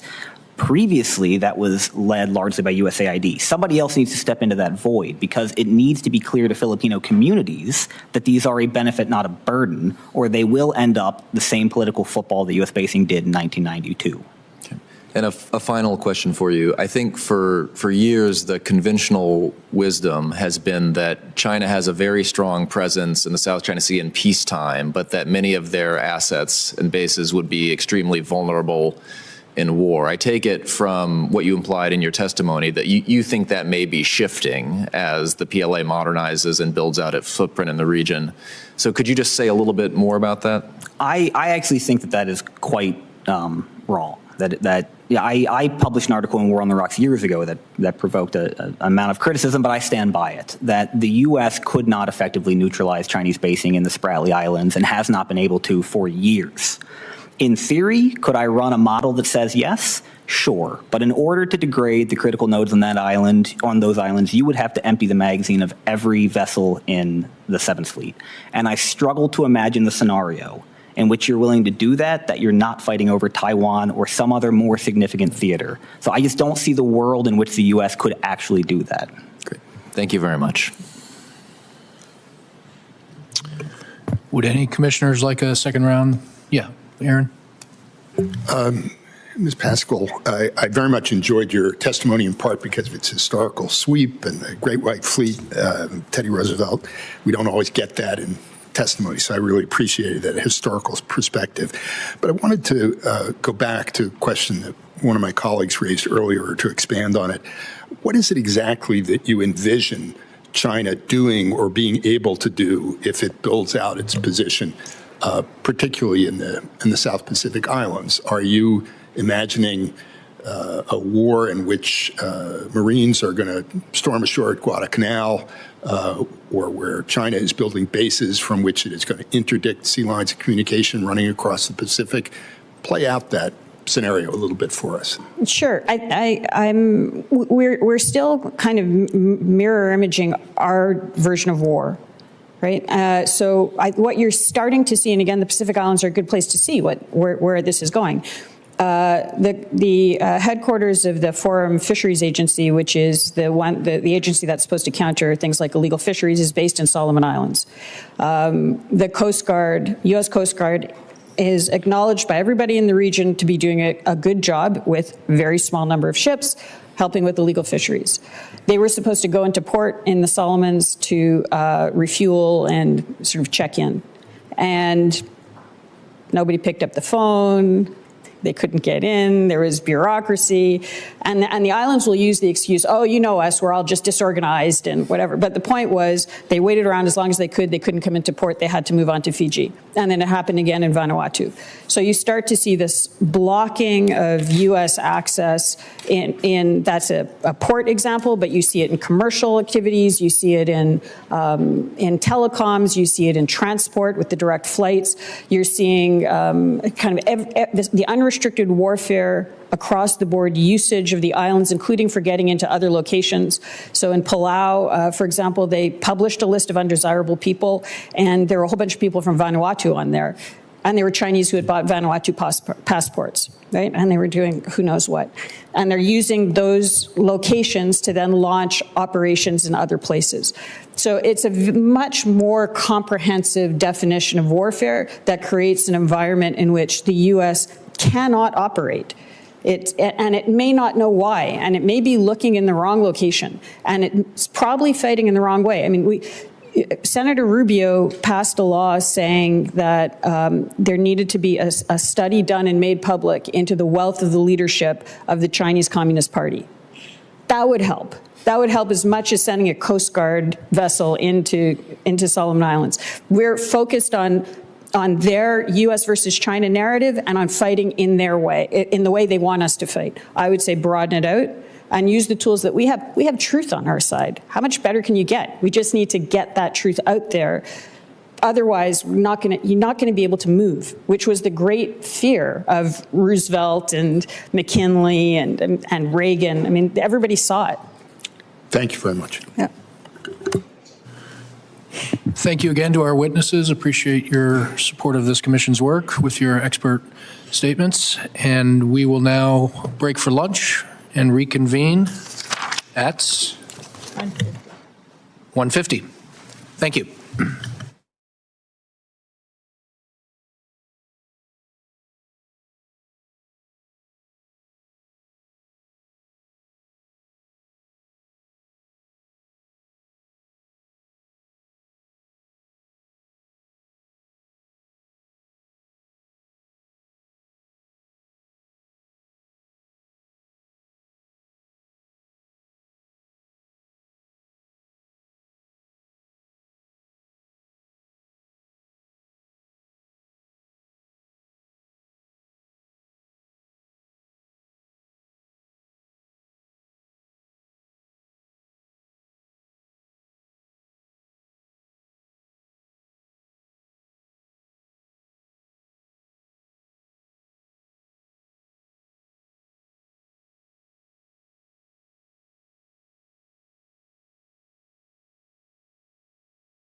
Okay, we're going to start. Our third and final panel will examine the impact of China's economic engagement on Southeast Asia and the Pacific Islands. We'll start with Dr. Vikram Nehru, Senior Fellow at the Foreign Policy Institute at Johns Hopkins University School of Advanced International Studies. Dr. Nehru will testify on the risks presented by China's growing exports to and excess manufacturing capacity in Southeast Asia. Then we'll hear from Dr. Guani Lim, Associate Professor at National Graduate Institute for Policy Studies. Dr. Lim will discuss how multinational corporations from the United States, Japan, and other allies and partners in the region are impacted by Chinese investment in Southeast Asia. Unfortunately, Dr. Alvin Kamba is not available to testify in person today, but his written testimony is available on our website. Thank you both very much for your testimony. I'd like to remind both of our witnesses to please keep your remarks to 7 minutes to preserve time for questions and answers.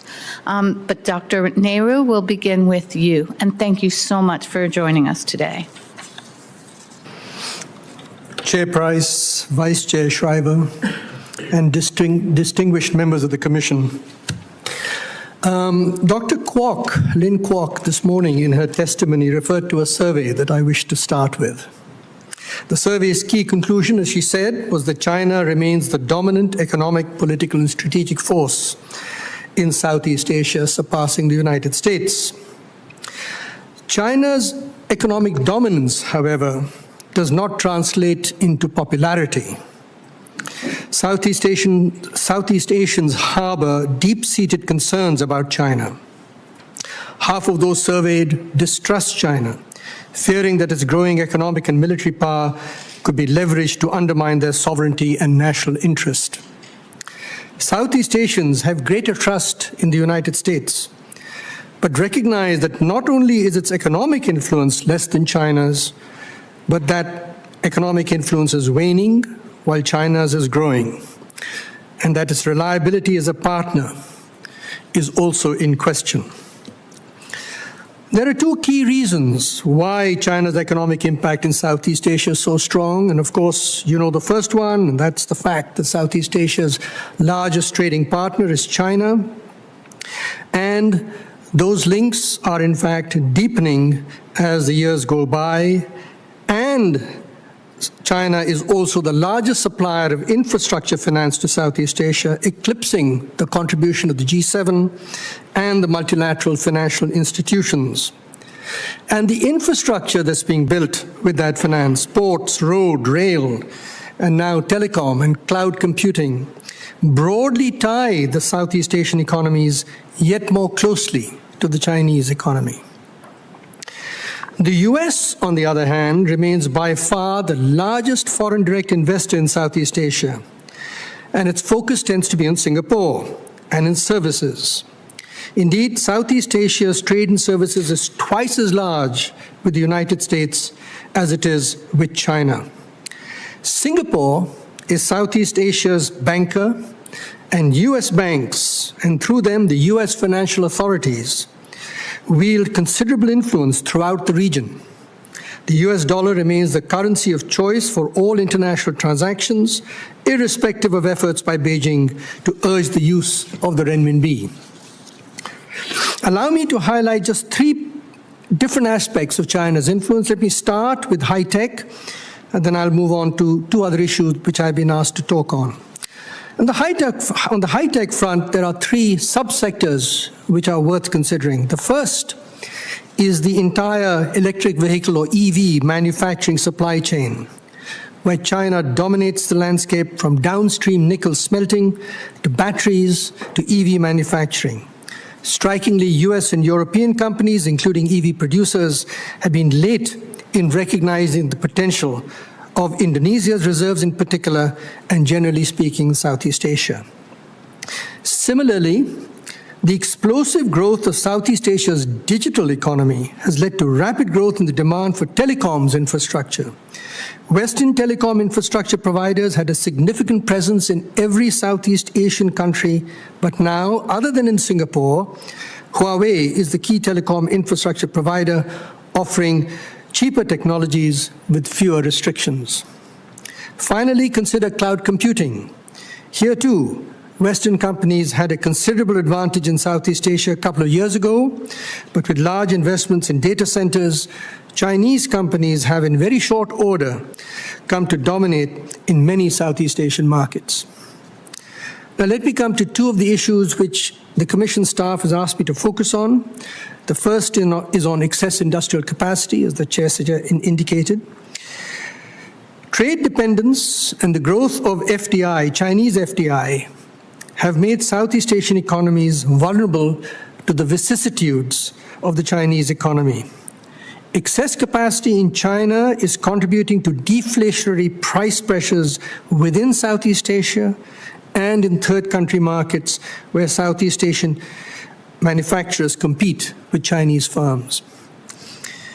But having said that, my sense is that the expected tsunami of cheap Chinese goods into Southeast Asia has not yet happened, although policymakers are bracing for this and are actively thinking about policy reactions if that were to occur. The second issue that I've been asked to focus on was on transshipment through Southeast Asian ports. Several Southeast Asian countries, especially Vietnam, but not only Vietnam, have become transshipment points for Chinese-made goods destined for the US to circumvent Section 301 tariffs. Recent analysis shows that at its peak in 2020, the share of such transship products in Vietnam's total exports to the United States was estimated to range between 7.5% and 16%, depending upon the methodology used. But this share has since declined to 4%, or roughly $5 billion, not a particularly large amount, and will probably decline further as Chinese firms relocate to Southeast Asia and Southeast Asian authorities crack down on such transgressors. Finally, my written paper makes 7 policy recommendations designed with one overarching objective: advancing the long-term strategic and economic interests of the United States. They see Southeast Asian economies as partners, not adversaries, and focus on measures that will expand America's economic presence in Southeast Asia, while at the same time making it a trusted and reliable partner whose principles and commitment remain steady and, most importantly, durable. Thank you very much. Thank you very much, and we'll revisit some of those points shortly. Dr. Lin. Thank you so much. Thank you so much. Hearing co-chairs, Commissioner Price, Commissioner Shriver, and distinguished members of the Commission, I am grateful for this opportunity to provide testimony for the Commission's consideration. My statement will primarily focus on the implications of China's economic engagement with Southeast Asia, as I know too little of the Pacific Islands to offer anything useful. Here, in particular, I'd like to discuss 3 themes. The first one, wider economic architecture linking Southeast Asia to the rest of the world. 2, foreign direct investment flows. And 3, the structural issues preventing higher quality growth within the region. After examining these 3 themes, I will conclude with brief recommendations for your kind action. First and foremost, fact is there are very few regions within the global south that have grown as steadily as Southeast Asia since the late 1990s. Its size, about 700 million people, relatively young demography, and generally pro-business attitude present major opportunities for transnational corporations, regardless of country of origin. It should therefore not be surprising that firms like Huawei, BYD, and Lenovo are eyeing the region. The more important question here is, how are transnational corporations from the US and other nations faring in this seemingly intensifying, economic arena? That's a more important question. And there are good news, of course. US firms, they have been leading the way in the region, notwithstanding some alarmist narratives. You see that often in the popular press. US businesses, they consistently out-invest their counterparts from China, Japan, and elsewhere. As the written paper will show, we do not deny the growing influence of China Incorporated. Chinese business groups, they have indeed expanded their market share in the region. That is a fact. Yeah? However, apart from the less developed markets like Cambodia, like Myanmar, they are far from being a dominant force. In key industries, semiconductor and automotive, long-established Western and Japanese firms still set the standard. They still set the standard. However, staying ahead requires more than just pushing foreign direct investment flows, right? The US must strengthen industrial partnerships, invest in workforce development, and ensure Southeast Asia remains an integral part of the global supply chain. By doing so, the US and its allies can not only consolidate its economic presence, but also create a rising tide lifts all boats effect for TNCs, transnational corporations, regardless of nationality, to continue growing the economic pie. That is all I have. Thank you so much.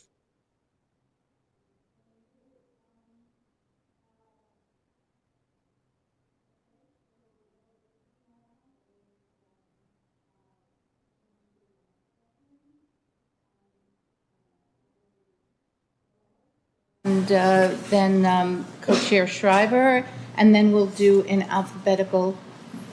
Then we'll do it in alphabetical order from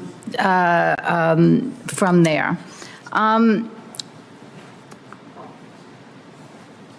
I want to go to some of the recommendations, or back to some of the recommendations. Dr. Nehru, you left at the point where you said what the policy recommendations would be about, but can you go into some of the detail? I think you have 7 of them.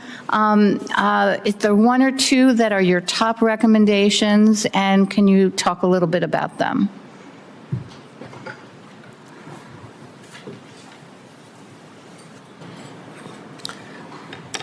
One or 2 top recommendations. Well, let me start by suggesting that rather than the United States trying to emulate China,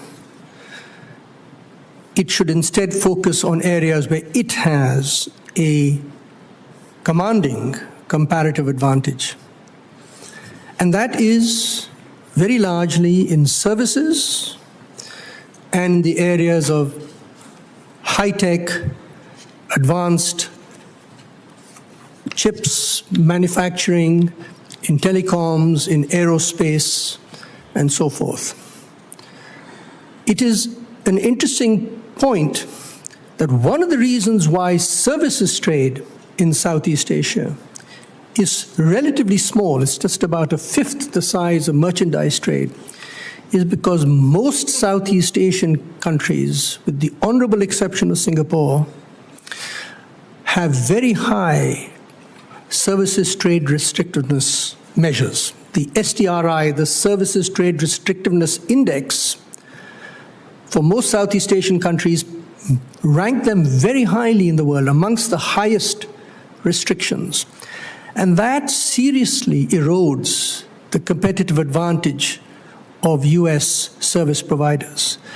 So one area where I believe that the United States can engage seriously with Southeast Asian policymakers is to try and bring down these restrictions, reduce them in ways that US companies then can compete more forcefully, bring their expertise, but also bring their scale economies, which will not only benefit, of course, US companies and the United States, but will benefit Southeast Asia. Southeast Asian services quality is extremely weak. It's in some sense the Achilles heel.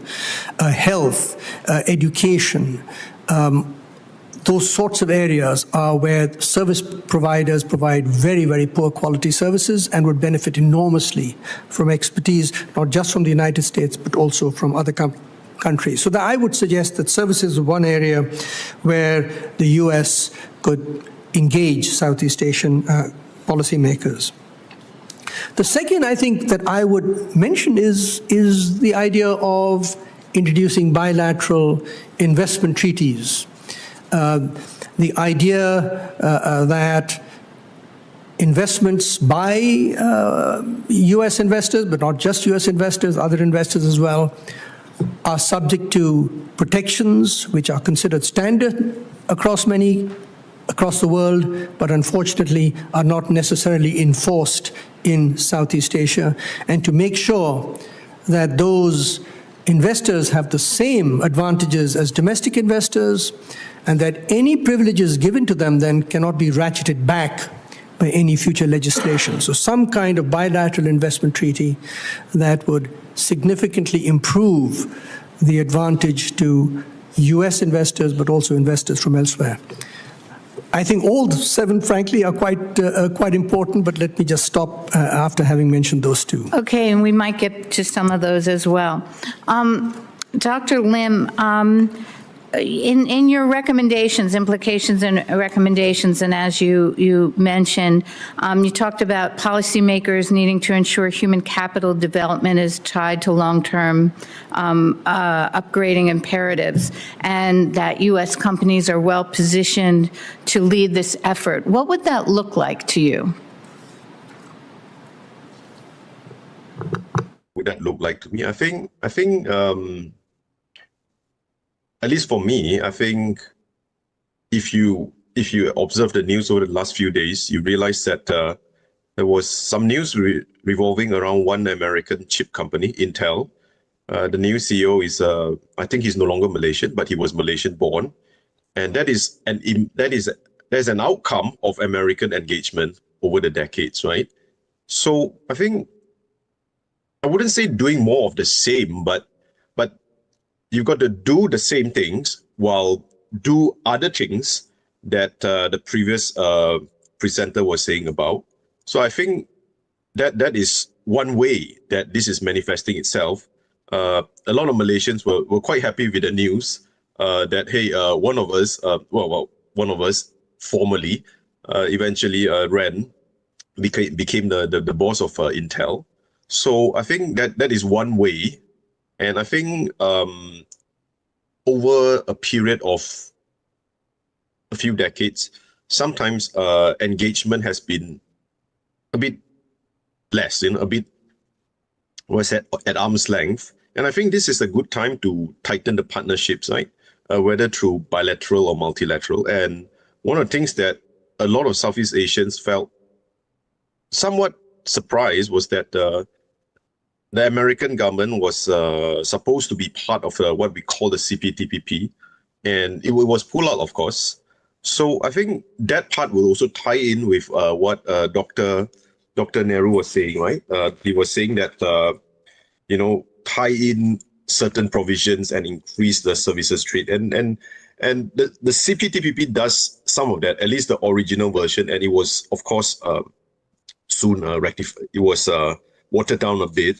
So I think that was actually quite good, and more of such engagement is very worthwhile, in my opinion. So that is what I have to say on that matter. Thank you. And thank you. Co-Chair Shriver. Thank you. Dr. Nehru, I wanted to ask a couple questions on transshipment. You made a comment in your oral statement, and it's probably in here somewhere in your written statement, but that you expected, now I'm rephrasing my words, you expected the problem of transshipment to attenuate a bit because the cooperation of Southeast Asian countries in helping us deal with the problem. We've had meetings and travel where actually just the opposite was suggested, that and it could have been the particular interlocutors, but it was basically transshipment is your problem. If we're making money off this, of course we're going to do it. So I just wanted to get your assessment on the appetite for cooperation truly on the part of our Southeast Asian friends and partners. Well, my statement that Southeast Asian authorities wanted to reduce transshipment is based on press reports that I've been able to read. I don't have any direct contact with the authorities in those countries specifically focused on this. But especially in Vietnam, when this was brought to the attention of the Vietnamese made it a policy commitment of theirs, at least as far as these press reports were concerned, made it a policy commitment of theirs to try and reduce transshipment because they recognized that it had a big impact on the reputation of all Vietnamese exporters. And there were large reputational risks for the country. And I think the same would apply to Malaysia and certainly to Singapore.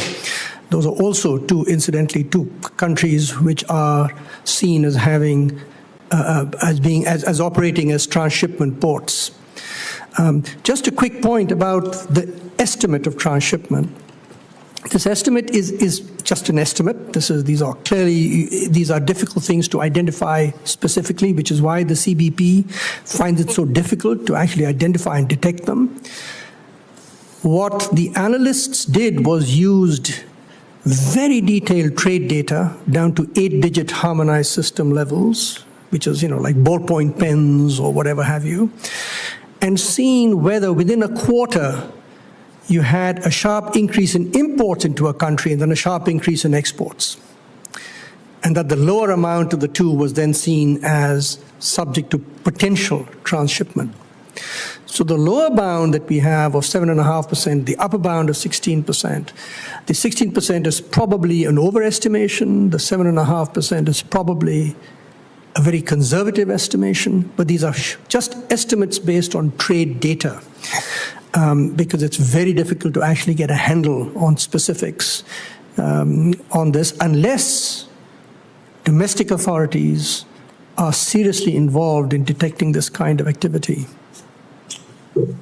Well, thank you for that clarification, and that's the basis for the question is, how confident can we be to have their cooperation? I think there's sufficient concern in Congress about this issue, that there's an interest in addressing it, perhaps through legislation.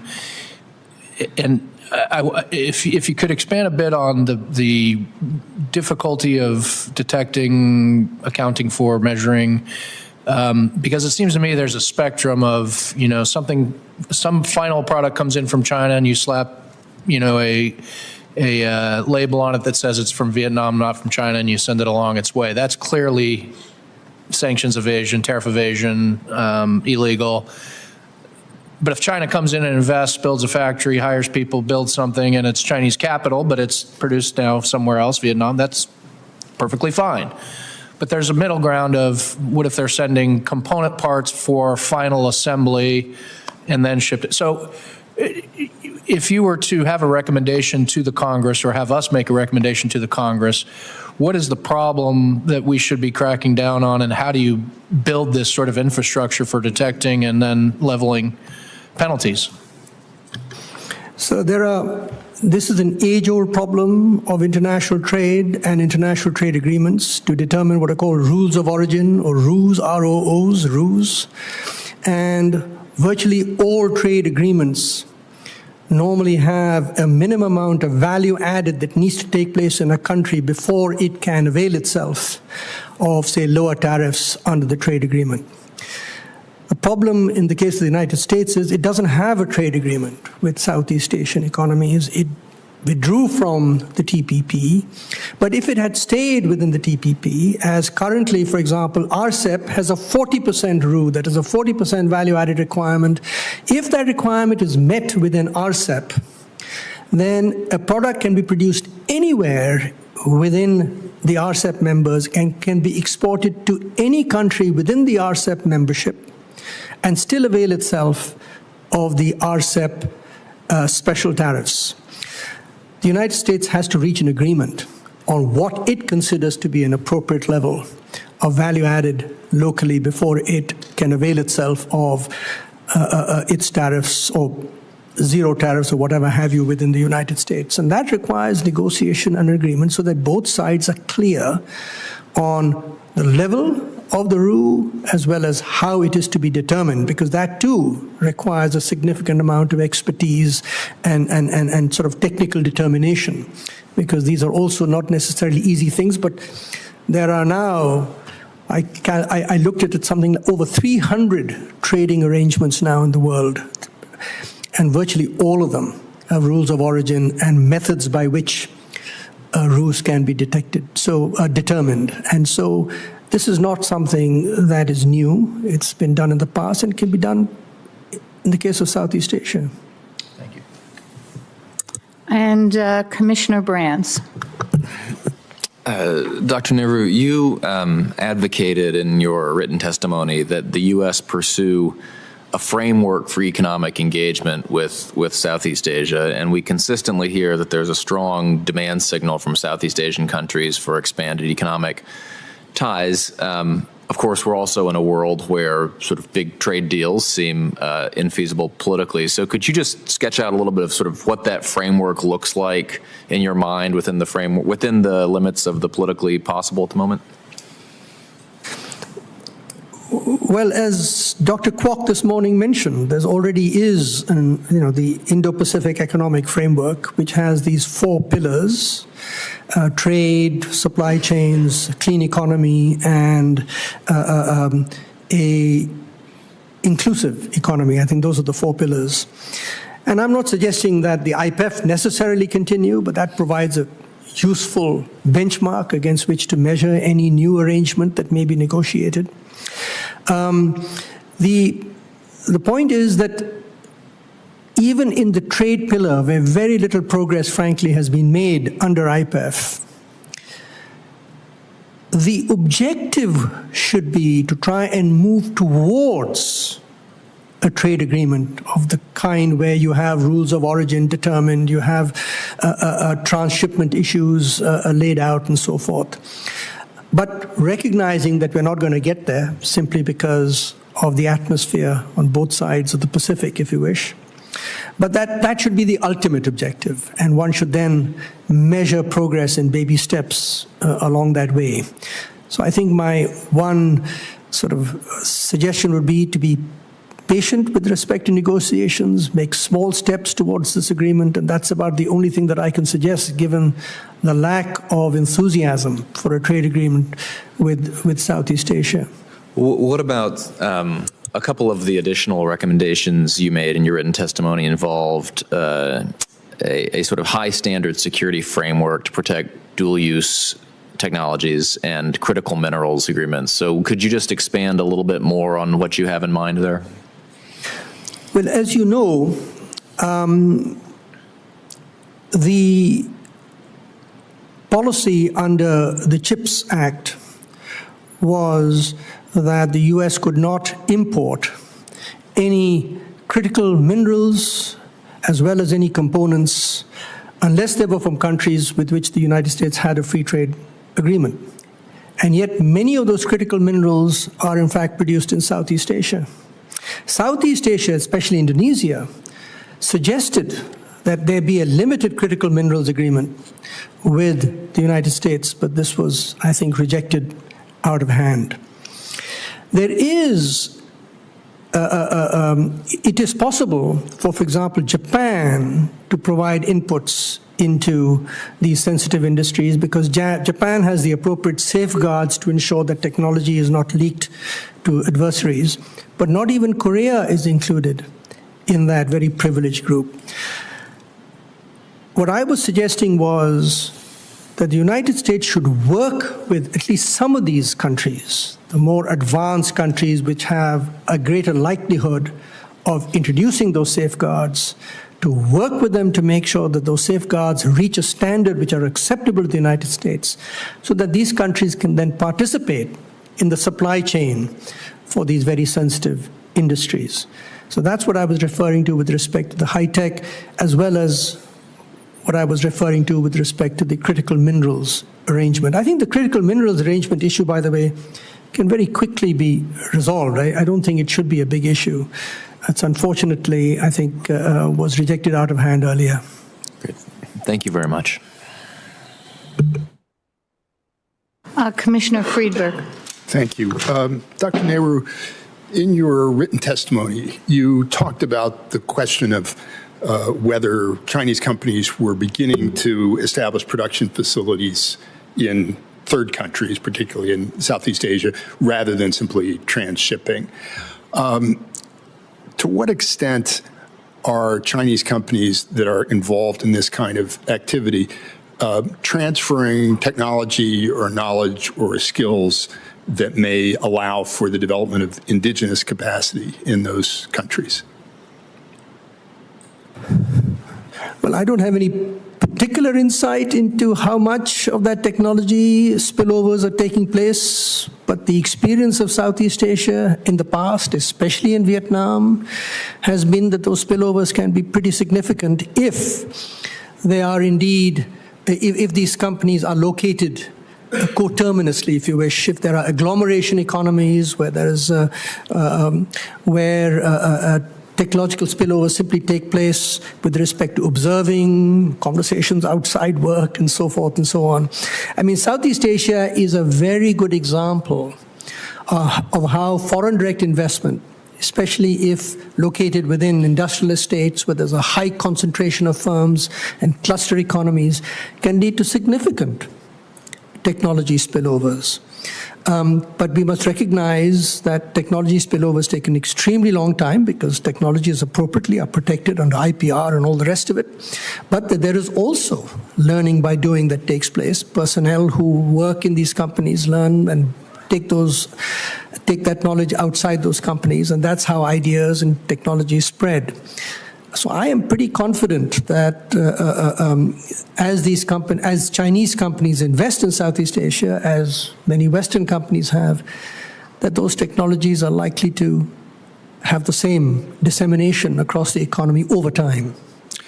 This is another question for you, but also for Dr. Lim, if you'd care to comment. I believe in your written testimony, I'm sorry, now I'm not sure which of you it was, but made the point that Western companies, in fact, have not always done very well at transferring skills or technology to the countries in which they locate facilities, so that China may not be unique if it is withholding some of that technology.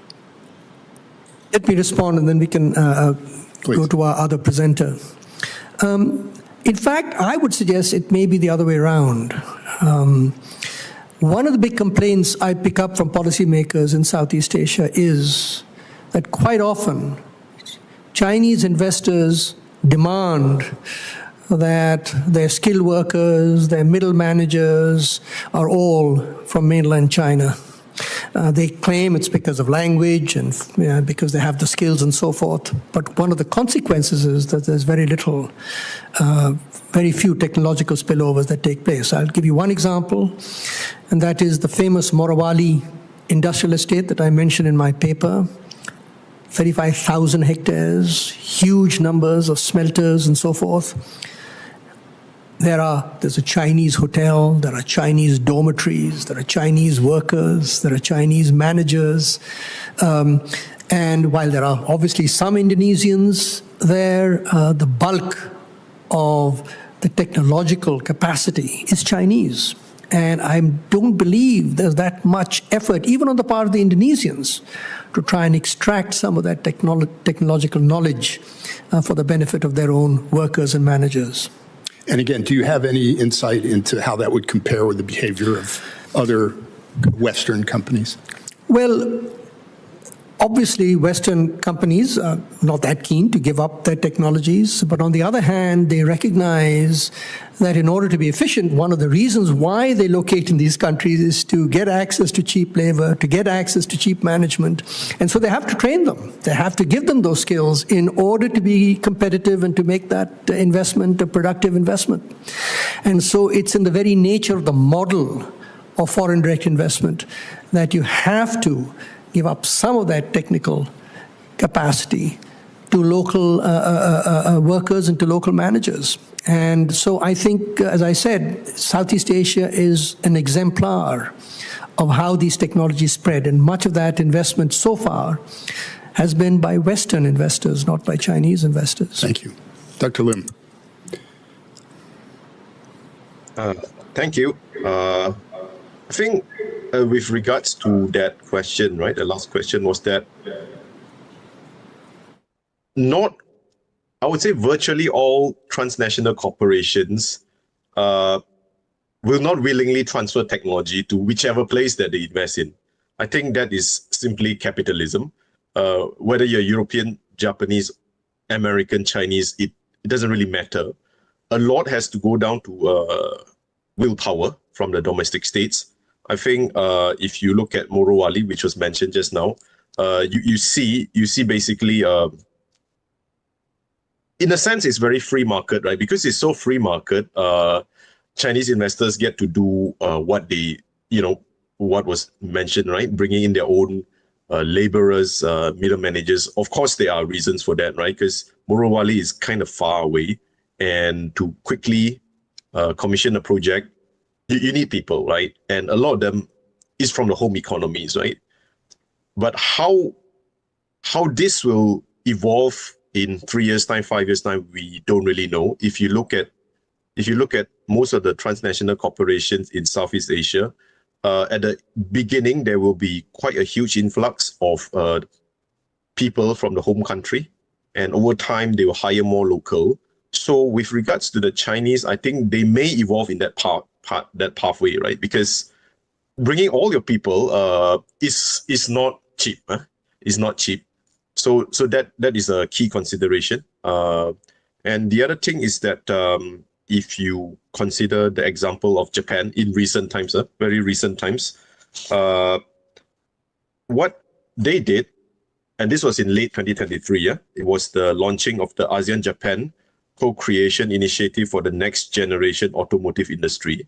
So this is where supposedly Japan and the various Southeast Asian governments, they come together and they decide to build the next generation vehicle.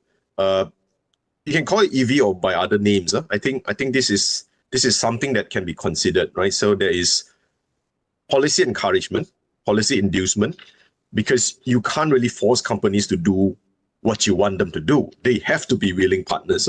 So this is one way of doing it. I think Japan is quite good in this, and you can see that in the streets of most Asian cities.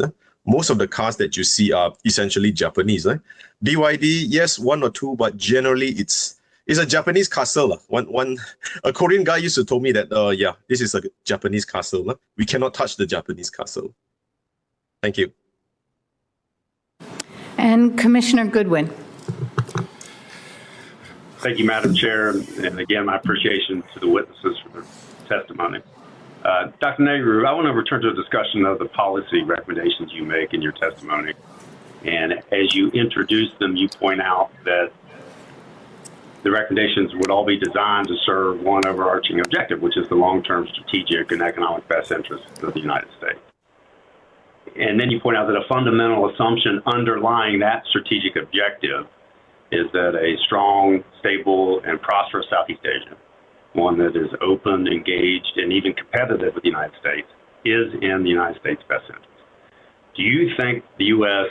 accepts that premise? That is, do you think that our policies currently reflect that assumption?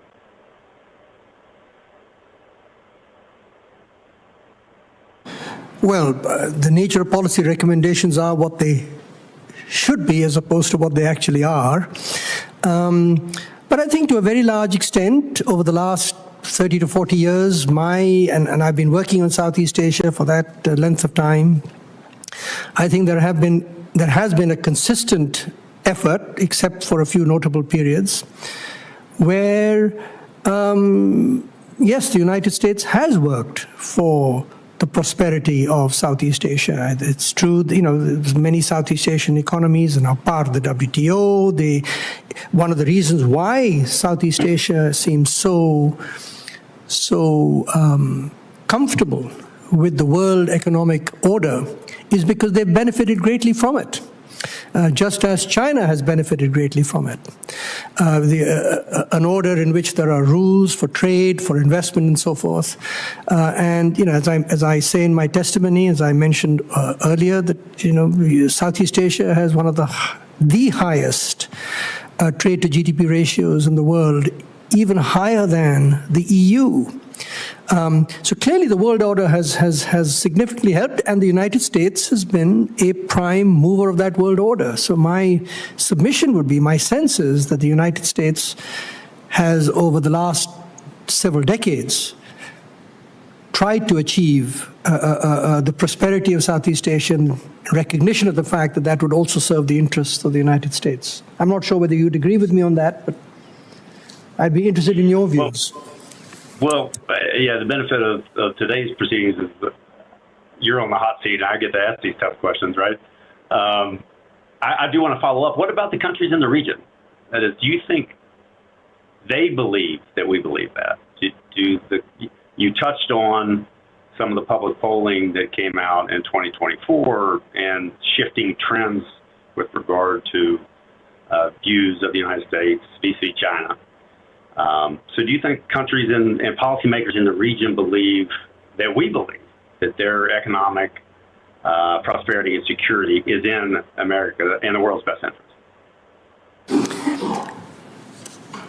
So one must start with the premise, of course, and it's worth constantly re-emphasizing this. The Southeast Asia is made up of 10 extremely diverse economies with very diverse views on this issue.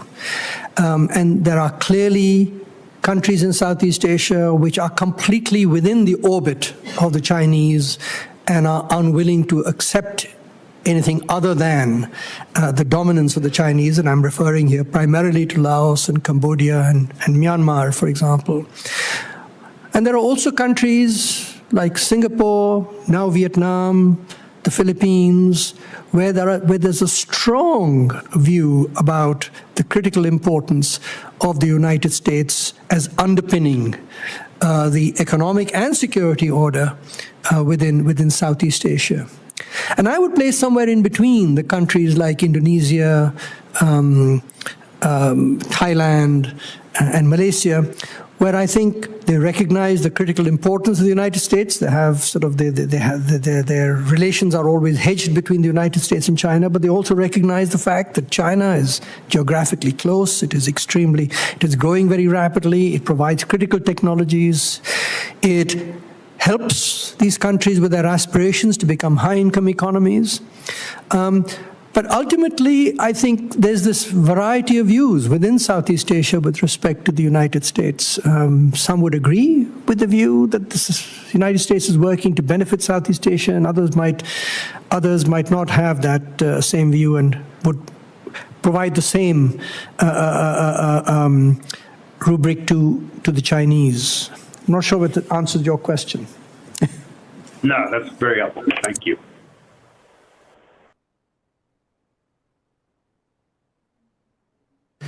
Thank you, Dr. Nehru. Thank you for coming, and thank you to all the witnesses. I got to remember to keep my glasses on when I'm reading questions. What role do you think, Dr. Nehru, what role in Southeast Asia is Southeast Asia playing in sanctions and export control evasion in your view? Can you repeat that? Sure. What role is Southeast Asia playing in sanctions and export control evasion? What role is Southeast Asia playing in? Sanctions and export control evasion. Sanctions and export control evasion. That is evasion of export controls imposed by the United States. Yes. I am not aware of any such evasion, but I haven't kept a very close eye on this. I'm not sure exactly whether you're referring to a particular issue here. Okay, that's fine. Let me ask you another question then. How has expansion and investment in Southeast Asia contributed to the global economies of scale for Chinese firms?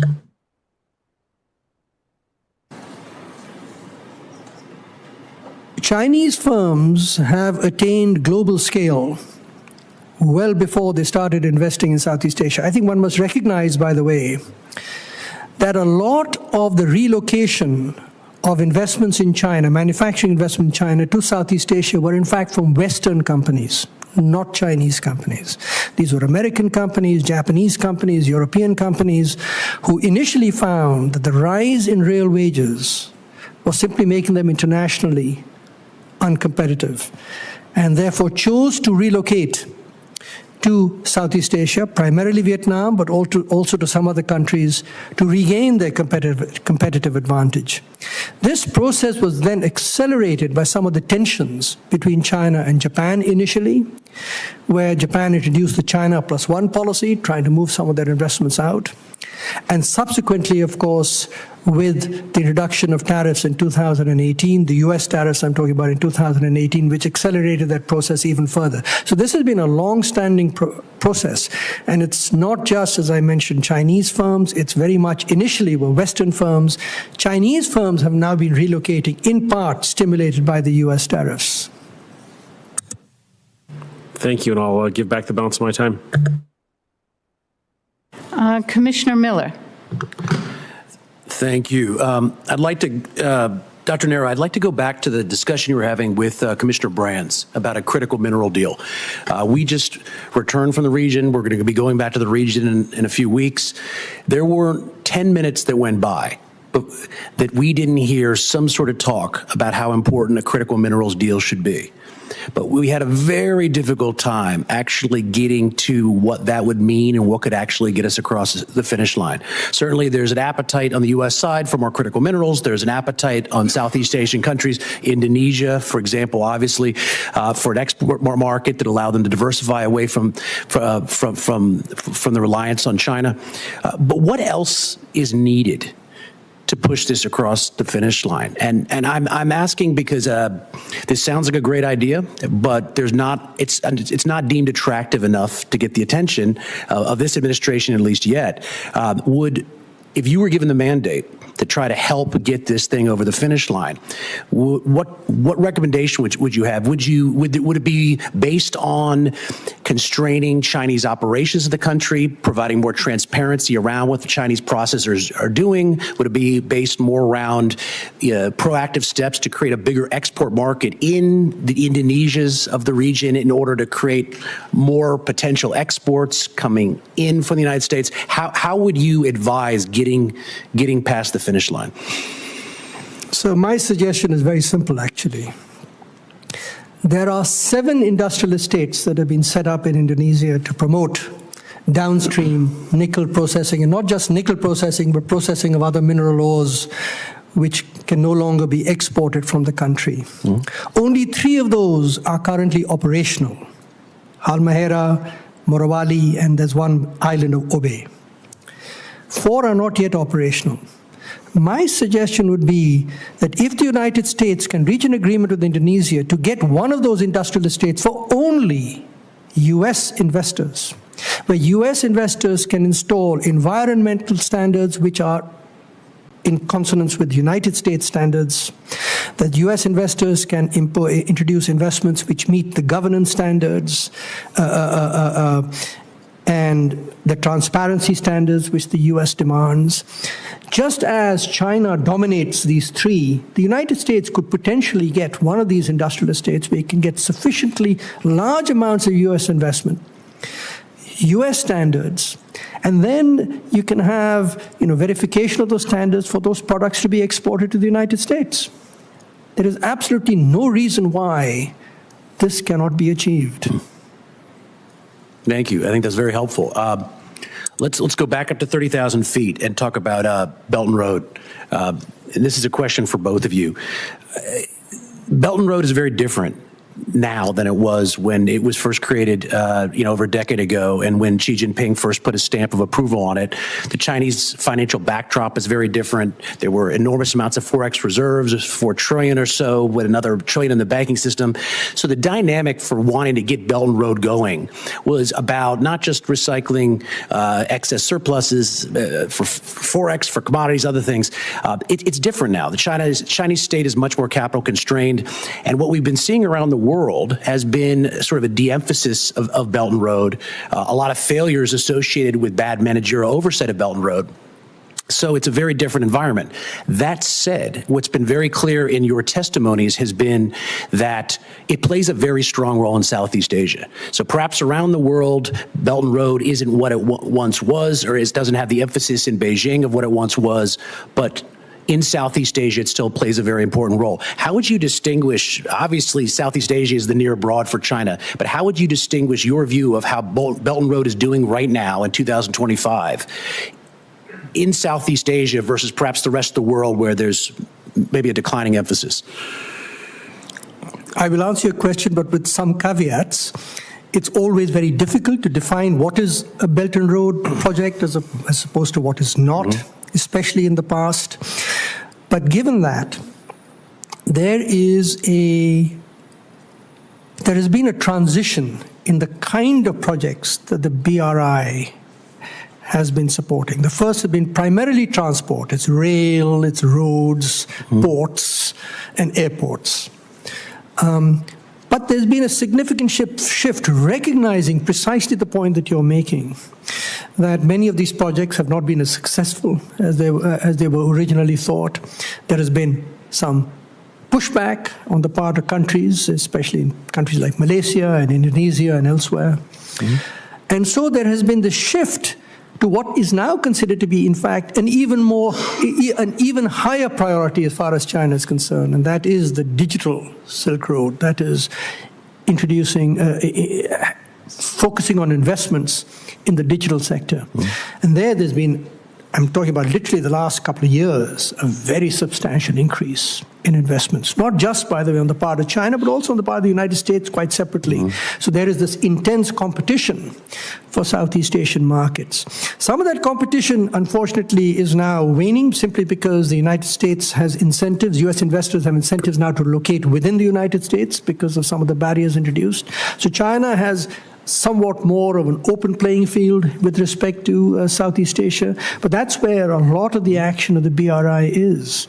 And questions like localization laws, privacy concerns, management of the data, data governance, these are all issues at which China is at the discussion table, not the United States, unfortunately, because China is the one introducing many of these investments. And I'll be very frank with you that the leaders of Southeast Asian economies find China's use of many of these high-tech surveillance instruments as very useful for their own purposes. So there is a meeting of the minds as to how data should be used, both for the stability of the state as well as for the promotion of the market. And that makes for a relatively easy discussion between Southeast Asian leaders and the Chinese. Okay. Do we have time for Dr. Lim to Dr. Lim? Thank you. With regards to the Belt and Road, I think I agree with Dr. Nehru in the sense that it's basically a catch-all, and I've never yet come across a Chinese project or Chinese firm that says, "Hey, I'm not part of the Belt and Road," right? Because it's just a signaling thing, and everyone wants to be in rather than out, right? And if you were to look at the longer-term evolution, right, you realize that there has been a lot of wastage at the early stages, right? If you count 2013, right, and between 2013 and 2025 today, there's been some projects, a lot of projects, I would say, that are basically wasteful, inefficient. And I think the companies themselves, right, the Chinese companies themselves and their affiliates, they are learning to rationalize, to experiment, basically learning by doing. And as a result, the projects have become more and more rationalized, right? And that is not a bad thing. If you look at, say, Japan, right? Japan in the 80s was basically seen as a rival by some Western governments. And over time, right, that worry is no longer a worry, no longer a concern, simply because there is a lot of learning by doing as well. There's a lot of experimenting. And I think the Japanese companies, they learned how to manage this, basically this pot of money in foreign environments, right? I think people kind of not notice the similarity between Japan and China in this regard. And to a smaller extent, you could extend the argument to the new southbound policies of Korea and Taiwan, right? Similarly, large capital surplus, and you have to, recycle it or channel it abroad. And broadly speaking, they have seen same evolutionary tracks, right? At the start, it is big, even boastful at one point. But over a period of, say, 10 years, 20 years, they have become more and more market, more attuned to the market sentiments. And, before we forget, right, if you just proxy the Belt and Road, whatever the definition is, if we just look at foreign direct investment, it's not particularly that big in Southeast Asia. It has become bigger. But the others have also maintained their presence or even increased their presence, right? I think American FDI is one of them.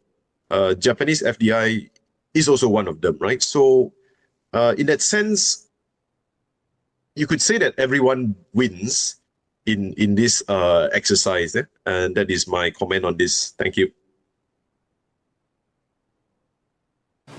Thank you. And Commissioner Stivers.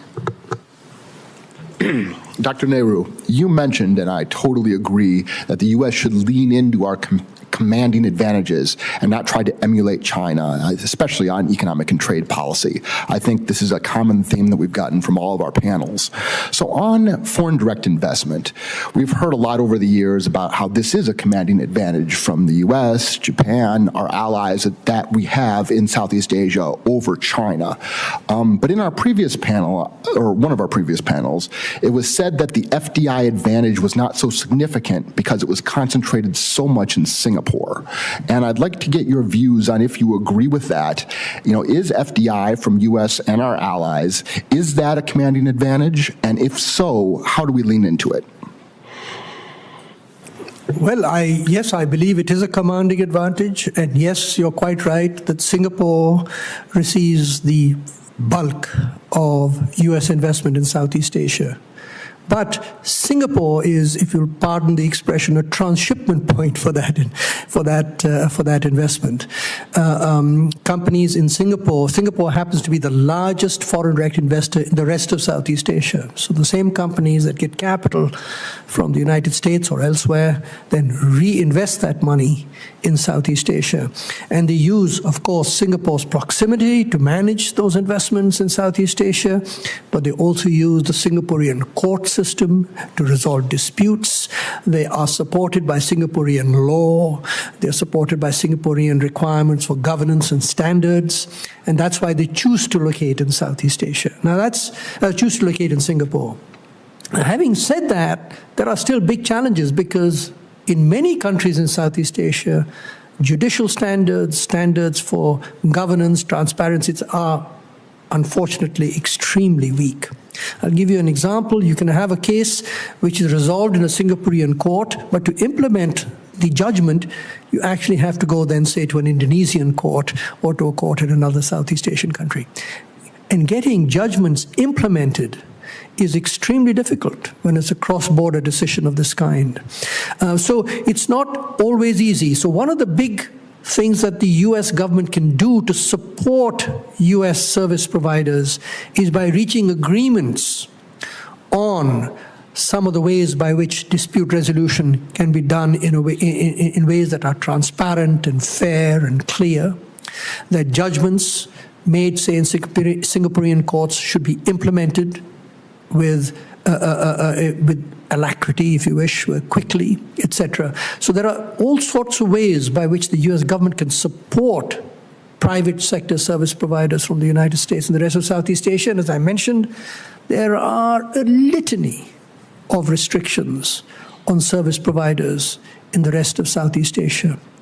It is surprising to me that,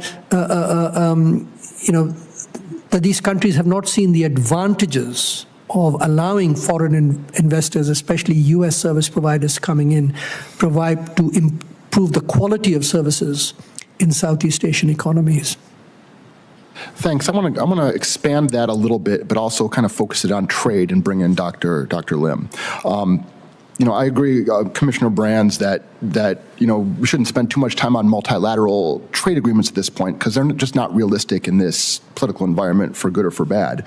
But it should be noted that only 4 of the 10 or 11 ASEAN countries are part of CPTPP, and Indonesia, the largest economy in ASEAN, is not part of it. Thailand, the Philippines, and often they are worried that they will be at a disadvantage in an environment where the more wealthy countries join a multilateral trade agreement and the middle income or low income countries do not. But this gets directly to the issue of standards and trade.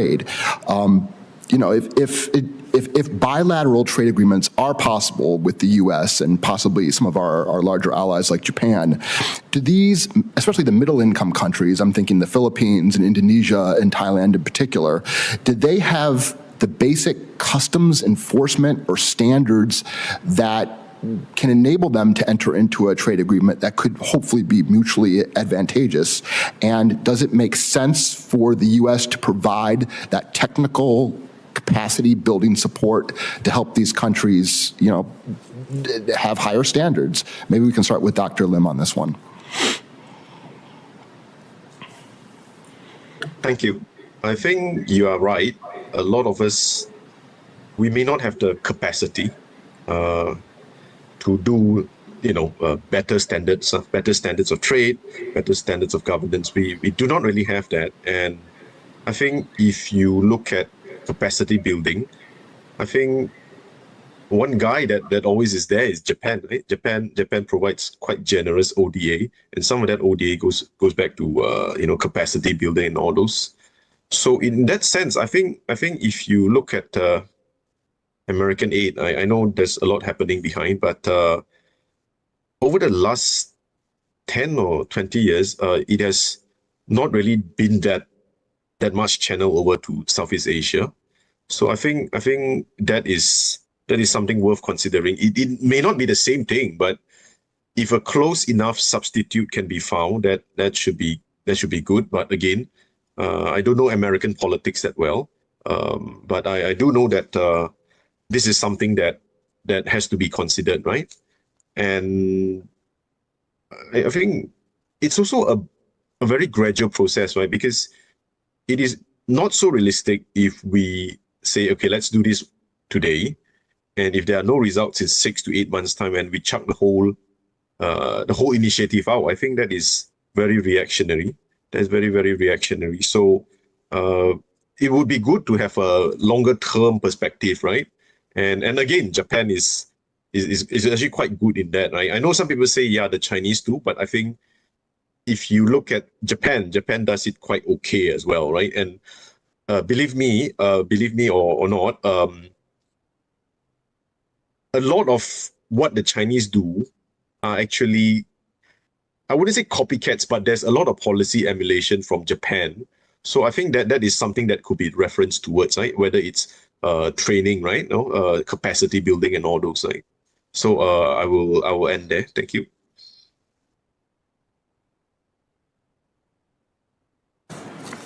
So I would differentiate between a trade agreement focusing on merchandise goods and one focusing on services.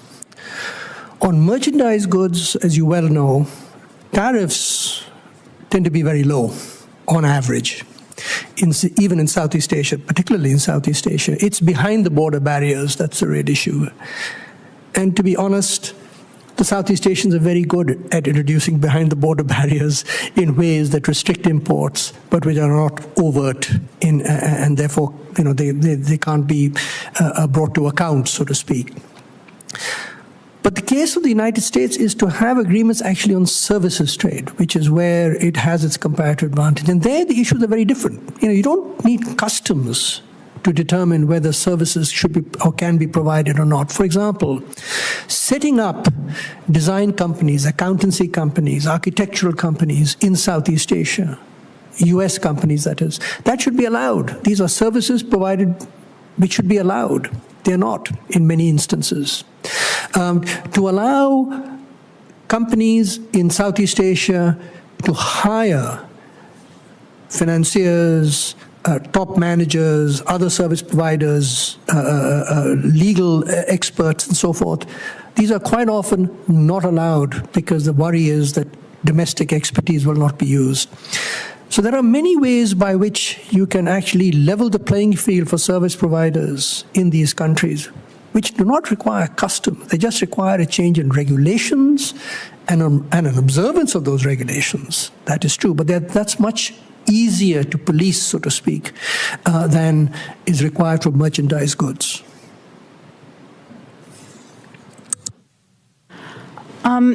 Do any commissioners have any further questions? Yeah.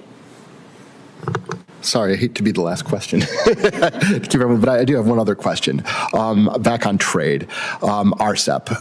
It was the trade agreement between countries in ASEAN and China, which I believe went into effect in 2022. I'm sorry. It was ratified in 2022. Okay. It seems to have, so according to your testimony and the statistics that I've seen, China's exports to the region skyrocketed since that time and wiped out any natural trade advantages and a trade surplus that many countries in ASEAN had with China. Is this timing just a coincidence, or did RCEP and the tenets of that trade agreement contribute to this change in the trade relationship between China and these countries? Well, I'm well aware that there are many experts on the Chinese economy in this room, and I'm not, sorry? Of which I am not one. Okay.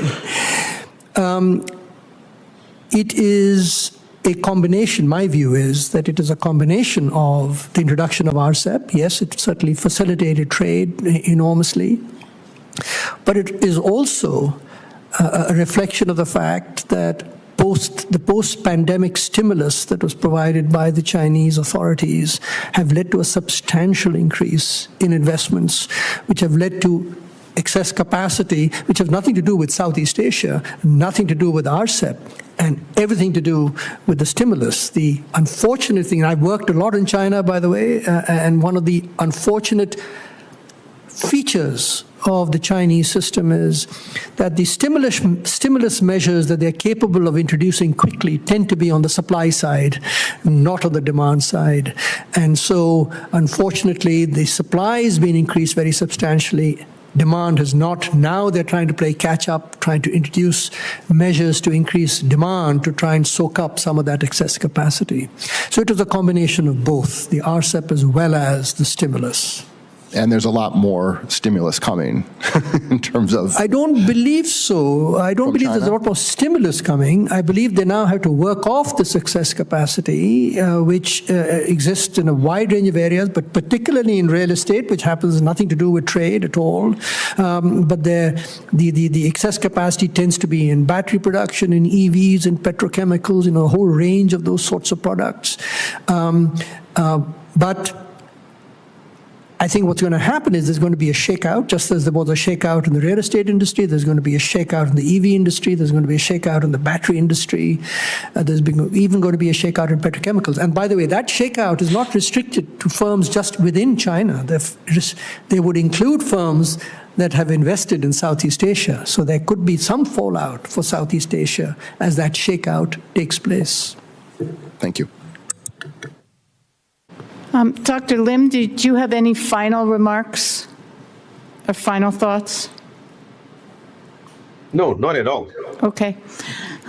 So in closing, I want to thank Dr. Lim for participating in the middle of the night with us today, and to Dr. Nehru, thank you for being here in person. And to all of our witnesses today that we heard from today, I want to thank them as well for their testimonies. We're going to use all of this to inform our deliberations and preparations of our report this year. You can find these testimonies as well as the recording of the hearing on our website. I'd like to note that the Commission's next hearing will take place on Thursday, April 3rd. That hearing is titled, "The Rocket's Red Glare, China's Ambitions to Dominate Space." And with that, we are adjourned.